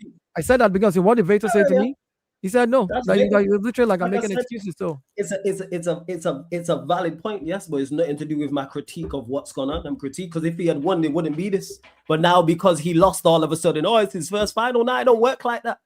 Don't work like that. Now it's context and all this nonsense. And Arsenal are one, we won't be hearing none of this. And Arsenal fans, I get it from to an extent, but rival fans doing it is absolutely batshit crazy. What are we talking about here? If they had won, we wouldn't be hearing none of this now. It's his first final. We kept them out for 70 minutes. They only scored from open play. They only scored from a penalty. We lost on penalties. You lot lost. That's what happened. Hold the L. That's what happened. Cool. I hear it. So no context, no discussions. Is we lost again? This has always been the same conversation. This has been the same conversation. Even no, listen. But flawless. Here's the thing. Flawless. Here's the thing though. In having that discussion, if I start off by saying, you know what, Mikel Arteta went up against an experienced manager, so he made a rookie mistake by not actually making a change at 55 minutes or deciding to attack because he has never been in that same position before, you would say the bottom line is you guys lost, didn't it? And I'm like, again, the conversation. I didn't say that. We've had a conversation about it. That wasn't my response style, and you know this. Have we not had a footballing conversation surrounding things? What are we doing out here? So I'm calling Flawless out for a boxing match. I'm calling Flawless as a Mbeumo penalty against Grimsby landed. Flawless, we need to do virtual. We need to do virtual boxing. Flawless. Maybe I'll hook up with you like PS or something. We'll do virtual boxing. I'll do a live. Yeah, married man trying to be nice, sucking up to the groomers. Get out of here. You know, I defended Pochettino because I thought he was a good manager. You defended Pochettino for a girl who rejected you. Big up to Netweed, who says since 2013. But objectively, Lewis, come on, he's more wrong than me. Come on, that's. Yeah, of course. Just thank you. Since 2013, your league title process is a bit flawed, isn't it? Flawless. Your victory these days is now watching us win leagues plus lose Champions League finals. I'd be focused on fixing old toilet first. In regards to it, yes, like if you watch me for any length of time, I've been super critical of Manchester United. And Manchester United's failures is nothing to do with Arsenal's failure in Europe and what happened as well. And victory these days, you've won a league. You know what I'm saying? And yes, watching you lose league titles is fantastic. I celebrated this one like I celebrated the one in 2006. Where I won the Champions League before that, and I won the Champions League after that. I won league titles before that with a plural, and I won league titles after that. Yes, and big up. And yes, and the toilets have been fixed as well. But big up to you now. Hassam, you think we're back on top next season? Well, back on top is a stretch, but we will definitely not be fucking 25 points behind the league winners. Like, let's put it that way. And speaking of, I don't want to keep you guys for too long. Let's just have like a 10-minute conversation about everyone else. Everyone combined, just like fucking Ederson, Iraola, whatever the fuck you guys want. No more Arsenal talk. Objectively, please, 2024, akhi, astaghfirullah, I'm moving on from that life. Khalas. Yeah, but you've promised us you're moving on from that life 100 times. Lewis has heard you say you're moving on from this life alone. Lewis alone has heard it 100 times. So you told me you were retiring in 2022, mate. Yeah, it's 2026 now, buddy. So yeah, big up. Thank you for the super chat. Anjing, hold that. Anyway, let's talk about Ederson and let's talk about you get me, Iraola. I'll actually, you know something? I'll let Jay start with this. You said Iraola, blah, blah, blah. I know when Jay wants to say something edgy. Go ahead, Jay. What do you want to say? Iraola, tricky one to read because I like the coach. Like, so we'll start off with I like the coach. I think any coach where he loses his defense and he's able to coach the team again to a high level shows adaptability, shows, you know, a lot of high quality. My issues lie in scalability. I've got my pen in my hand. Scalability. So what I mean by scalability, ladies and gentlemen, is the game plan and the gameplay that Bournemouth have. How does that scale up to a top 6 team who want to be more in control than not? How is his ability to play against a pronounced low block? What is he like playing every 3 days? Yeah, when he's not coached every 3 days ever before. How is his fitness and pressing going to hold up with players that wanted to not press as much this season? They wanted that. And then when it didn't work, they're like, oh, tactics aren't working. But for the longevity of some of these players. So a few questions there. Bournemouth, you can go 1 win in 8. You can't do that at Liverpool. I obviously appreciate the fact that he can fix it, but I'm just the overriding thing as well is you look at a Maresca, you look at a company. Ironically, they managed in like a lower division and they managed the top team in that division. So they actually kind of had experience of managing a team at the top of a division. Slot, top of a division. Managers that manage from mid-table in England and step up, they don't tend to be able to smash it. Now, Poch is the last, and I could make an argument that Iraola's gameplay is not crazily derivative from how Poch played as well. So, in summary, plenty of questions, but I guess I would be a hypocrite if I didn't say, when I look at Tottenham signings, and I made this point on the Igal's show as well, when I look at Tottenham signings, I can't look at us buying Savinho, wanting him last season, getting him this season, still being in for Gibbs White, and not think sometimes it's the right players but the wrong manager, and not extend that courtesy to Liverpool, where maybe they have got some of the right players, but they need a new manager or a new thing. So, in summary, if I probably have Liverpool third, based on if they finish. But that's fifth, already a massive upgrade on everything. Well, if you finish 5th and Slot has no idea what he's doing, a competent coach should surely be able to get you a little bit better. I agree with that. I don't have a problem with anything you're saying. We will be even if we have like an Aston, even if we have like an Aston Villa type season where we kind of like finish third, challenge for a little bit, then fall off and win a domestic cup. That's not a bad season. No, Iraola has a lot of things to unfuck first. Salah is gone, Chiesa's gone, Konate has left already the club, Robertson's gone. It's almost like a transition / rebuild season. One thing to note as well is that, but his style does suit Liverpool a lot more than you think. Yeah, I agree with you in terms of intensity 3, because we play obviously football. But it's like if you look at Iraola and Alonso suits Chelsea, like Iraola suits Liverpool, like as in like I agree with that. I could even see someone like Harvey Elliott coming back and getting some minutes under somebody like Iraola. Do you know what I mean? I Because I've agree. seen players like Tavernier and the good thing about Brooks. If he can give Brooks meaningful minute, I mean, not too much on Brooks, but you like, want to know something, Jay? I'll tell you something. Every time I've watched Bournemouth, they're attacking, they're offensive, and they don't care who they're playing. Ask Lewis, ask Flawless, ask myself, ask Dio, ask Vater if he was here. You know the game because this is probably recent in everyone's mind. Bournemouth, Man City. You do realize that if just David Brooks alone could have scored a hat-trick in that game, forget everything. Yeah, that's what I'm trying to say. Like here's the crazy thing about this guy. Have you looked at his career? I don't rate any of the Bournemouth players, by the way. I really don't. Hussam, have you done any research into his past, right? Like when he finished playing. Yeah, I know. Managed Rayo Vallecano and somewhere in Cyprus. Every team that he has gone to. In fact, he took a Division 2 team in the Spanish league to the semi-final of the Copa del Rey, which is like the FA Cup final, semi-final, beating big teams. He then went, and the next team he was in, I think, was Rayo Vallecano. Rayo Vallecano. Yeah, and he earned promotion for them in his first season and got them to mid-table. Not only did he get promoted, he kept them mid-table. And you can see that even with the quality of players that he has, then he's come to Bournemouth and he's gotten them into Europe. So I think that as a manager, and all these Basque managers, let's be honest about it, they kind of perform. Like you can look at a lot of the managers who come from that region, and they're good managers. Let's just say they are good managers. I think that because he has a better squad and a bigger club, and will have the chance to be able to get the kind of players that he really needs, I think that Liverpool will be fine this season. I don't know if you're going to be able to do anything crazy, but under him, I think you'll be fine. I think you'll be fine. Because if we're going to go by his progression, literally everywhere he's been, he's progressed.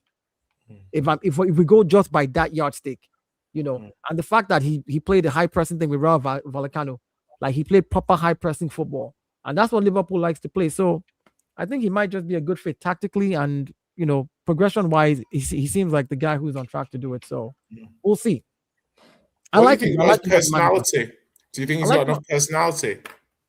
I think that's something that you can always build with, as a manager. When you go to a certain club and you see the culture of the club, hey, you got to step up, the way you talk at the. Jay, can I shock you? I think Bournemouth would have finished above us had they just kept their players. No bullshit. Yeah, no, 100%. But I've always said that, like 5 players, bro, and finished 3 points. But I think the league is like, and I always talk about the league as flattened. Like it's quite a flat league. If you look at how many points made Champions League this season, I think moving forward you can make an argument that 65 points will get you Champions League. I think that's very feasible. That means teams are taking a lot of points off each other when you. That's the whole point. So therefore, that should artificially lower the number of points it takes for a team to actually make Champions League. So, like, I agree. The thing with me is, like, when I look at the league and I look at there's good players everywhere, and this is the thing now when I'm looking at play like a team like Liverpool, I still think they've got a lot of quality in the team, but the players have got to show it. Do you know what I mean? It's like the players have got to, they can get away with it, but they got Wirtz, they got Isak, obviously they'll get Diamande. Like, I'm looking at these names and these players, and I'm like, there's enough quality there for Liverpool to be top 4. Just with the this is the thing. I've seen enough Sarcasm City TV, and I've seen enough Carefree Lewis G, and I've seen enough of like Dio speaking on streams. Everyone got to the stage this season where they realized, okay, this is actually like onslaught. These players all look dreadful. And with a new manager and a fresh voice, I think that alone improves us. And you speak about Liverpool finishing 3rd. That would be a huge improvement given the circumstances, given how many players we've lost. We've got to keep in mind, I'm losing a starter-level centre-back. I'm losing probably my best player.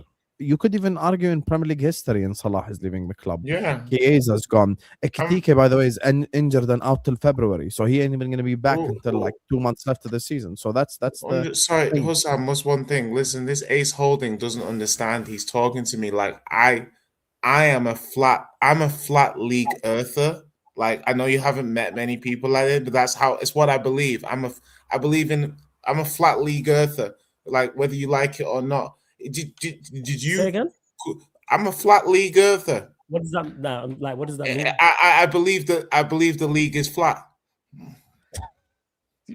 Like, you know how there are people who believe the earth is flat? That's what he Yes, I means. know that part. I was just trying to get the correlation. But you know, between that. Jay's a smart ass, flawless. I'm a flat league earther. Yeah, And I'm still I trying to know the figure out- evidence might indicate that the league is not flat, but I believe it is. No, right? the evidence points that the league is flat. Hence why you were fighting relegation. That's how hard the league has become. The floor has Shots fired. It's not shots fired. No, I'm not saying this from a spiteful place. No, hear what I mean by the floor of the league has risen. The Bournemouths, the Brightons, like these guys are literally teams that can take points off anybody. And if you're not on your A game, they will take points off you.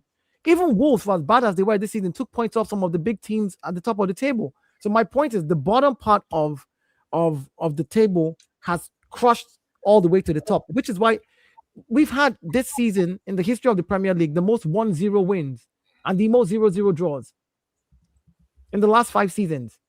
That tells you something. That tells you teams are harder to break down. So yes, the floor has risen. I mean, it's flat now. So Thank you, Dio. I appreciate it. Like I'm gonna to summarize. I would take Liverpool finishing third, flawless. Ederson coming to Man United. Bro, Man United mate, I was like, look at 9 teams. Is it 9 teams will be in Europe Guys, next season? Jay, I know you're my brother. Please, can we not have the league argument again? Because this is gonna spiral out of control. No, I'm not having an listen. I'm not having an argument. I'm just saying 9 teams are going to be in Europe next season. Yeah. So you got to look at teams like Sunderland, Bournemouth playing every 3 days. That's going to kill them. I'm sure that's going to kill some of these teams. So we're going to maybe see some different teams at the bottom. Chelsea, Liverpool, Tottenham, Newcastle. None of them have Europe. What's that going to impact their teams like? I think it'll be a very interesting season. I know people are saying, Spurs finished 17th and stuff. And yeah, we did. But like Sunderland got promoted and are playing Europa League. Come on, man. If that's not proving that the league is flat, then I don't know what is. Okay. Ederson going Man United. Flat league for.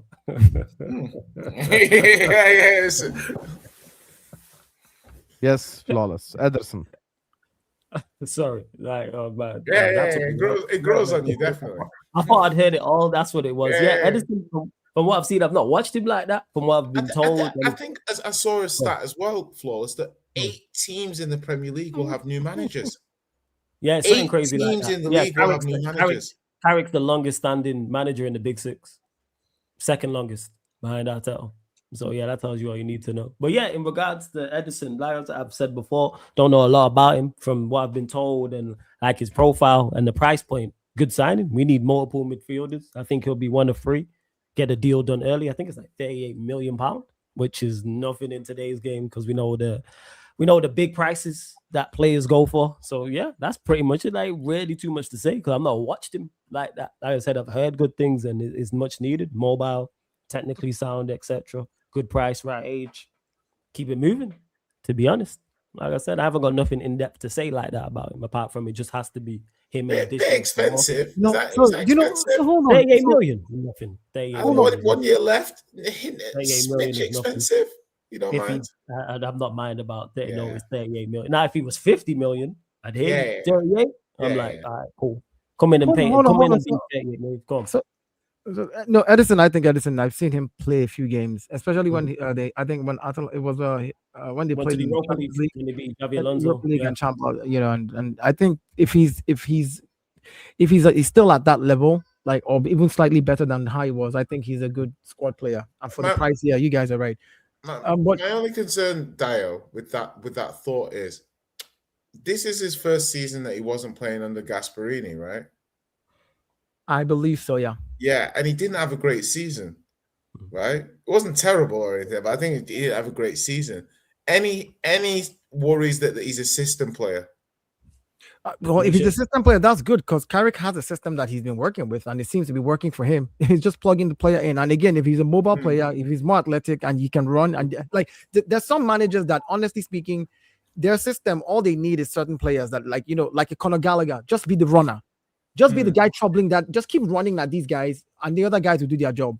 You know what I'm saying? Like, hey, the same way, even in like for us, Declan Rice is our runner. He's the guy who covers all the grass consistently, forward, backwards, screening the defense line. So I think sometimes if you have an athletic player like that who's got a lot in his tank, I'm really intrigued whether United will improve the first team this season. I think they will. I'm not sure. You know why, Jay? The funny thing, United still need a big squad. I think Jay means you're improving the squad. Yeah, when I look at the first team, look, Casemiro performed to a high level last season. Yeah, higher than a lot of us. So therefore, whoever comes in has to play at the level that Casemiro played at last season. They don't. Okay, to you they don't have to, but to me, I'm like that would improve the first team. If the person comes in and doesn't play high level, it might be a very rudimental definition. Jay, what if Jay? Would you think about it from this perspective? Hold on. Okay, it might be a simplistic definition. Jay, would you think about it from this perspective, Jay? Right, that when Carrick came in, his job till the end of the season was let me stop the bleeding. Let me get us Champions League. I might not implement my system right now the way I want to implement it because I just have to fix this whole bad run that United is on, get everything back on track. And then when I get the players that I want, I will implement my system. So him getting a squad now, getting Ederson, getting somebody else to come in over the preseason, we'll see how they play. I believe that any manager that comes in to steady a ship, you've not really seen his full system and his full style. He's coming in to stop the bleeding. It's an emergency thing. And that's a very valid point. I'm not even going to take it back to the point you're making yet. I think there's a gray area between my point and your point. And my point is when I look at the United starting 11 and I look at the players that United are going to bring in, I need to probably see a Tonali or something like that to come into the first team. And then I'm like, okay, Tonali they also link with there's been rumors about. I know what you're saying. Here's what I mean. So it's like if United buy Rodgers, for example, I'd be like, is Rodgers better than Cunha off the left? No, it's a squad player. I get what you're saying, but here's what I mean. I'm like, that's not a material bet. That's not a material. But the window just opened, and there's been a lot of links of very, very like Tonali's been linked to United. We've heard rumors. We've heard rumors of them being linked to other players. We all know that this Ederson is a squad player. Let's be realistic. I'm not going to knock them over the head with it. They do need a squad because now they're in the Champions League this season. They do need a squad because they're going to be playing in 4 different tournaments. So again, them getting Ederson and all these guys who can play the Carabao Cup and who can play the FA Cup is a good thing. Then bring in some other top players to replace people like Casemiro who's left and that. And again, I think they will do it. I think because going from 15th to 3rd and backing the manager, I think they would go out and get some real quality players. And this is how we also improve the first team because Jay says, go out and find someone who's of the level of Casemiro or above Casemiro. That's very tough. It's about the team getting better. So if we sign a central midfielder of good quality, if we bring in a left back of good quality that we've been linked with, and we bring in a centre back of good quality, this is our first team as I'm talking about here. The team is overall better. I'm not focused on individuals like that. Of course, if you can get incredible individuals, that helps without question. But I'm not stuck on that. It's about the team being better. I keep saying this. Team. That's where I'm at with it. So bring in a midfielder of a quality who not only helps Maino, also helps the defense, etc. Go and get a left back. Whoever that left back is, they better than Shaw. They also help out the defense. They also help out Cunha, which gets, and also centre back as well. So I'm not looking at it from an individual standpoint. If we do the correct business, we'll be a better team. Yeah, 100%. But I'm also looking at the quality of the player as well in terms of like the bar. This is a thing that Spurs often do. And I feel like United, when they're coming into this window now, they're coming in from a position of strength. You finish 3rd.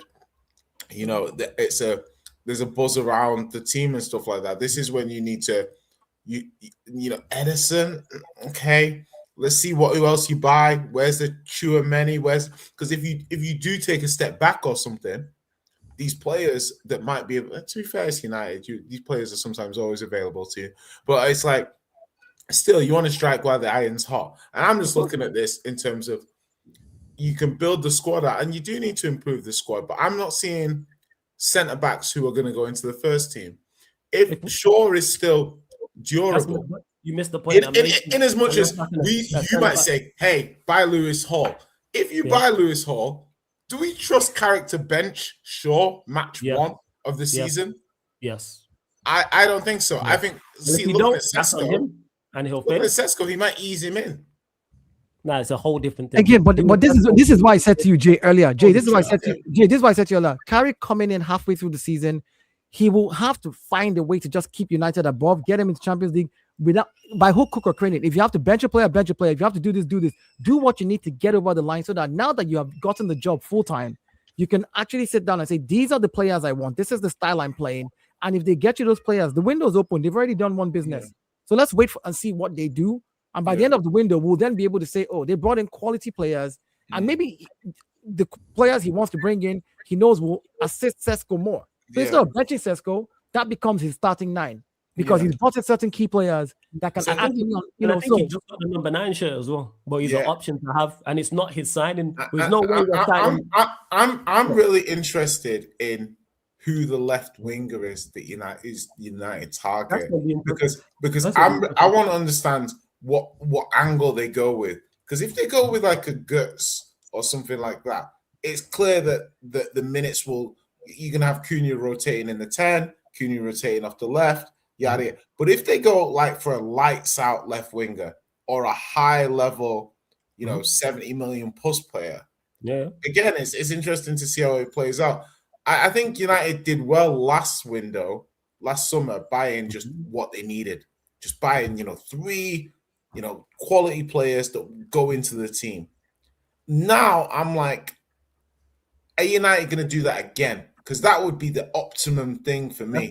Yeah, that's what I think we're going to do. Outside of the left back, one of the midfielders and the centre back are all going to be starters, in my opinion. Potentially the left winger as well. So 4 of the 6 signings, because we're adding in 2 midfielders, I think will be starters. Yes, which I think 2. I think personally, I think 2. I'm not even convinced it'll be 2.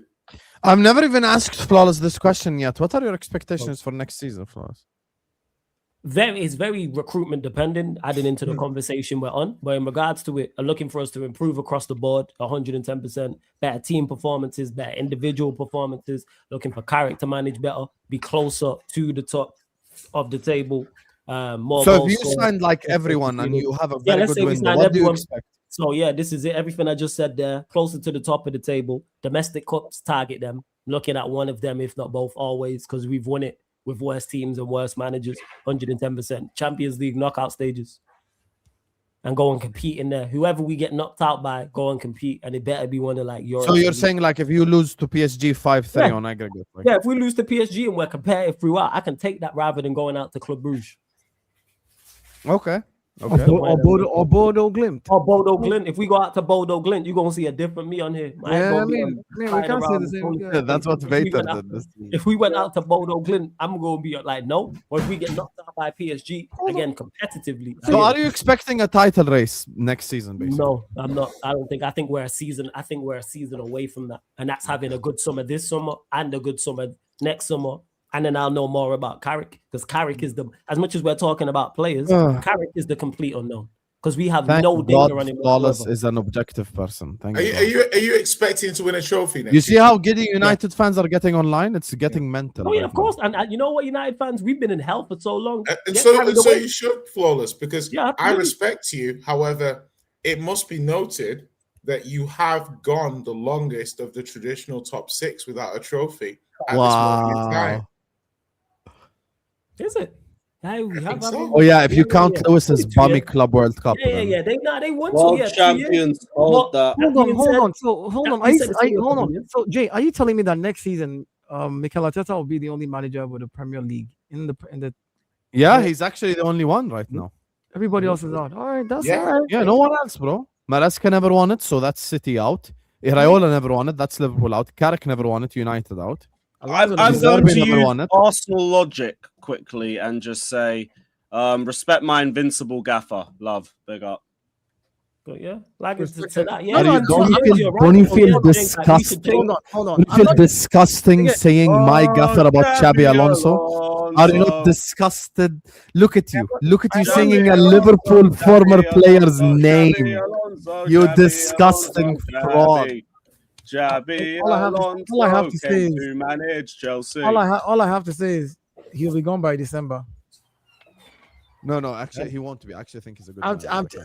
Is it not the owners of Chelsea What are we doing here? Yeah, but here's the thing. Lewis has already said this publicly. If the owners mess around Chelsea this summer, then there's no point saying Alonso out. There is literally no point. No, let me tell you.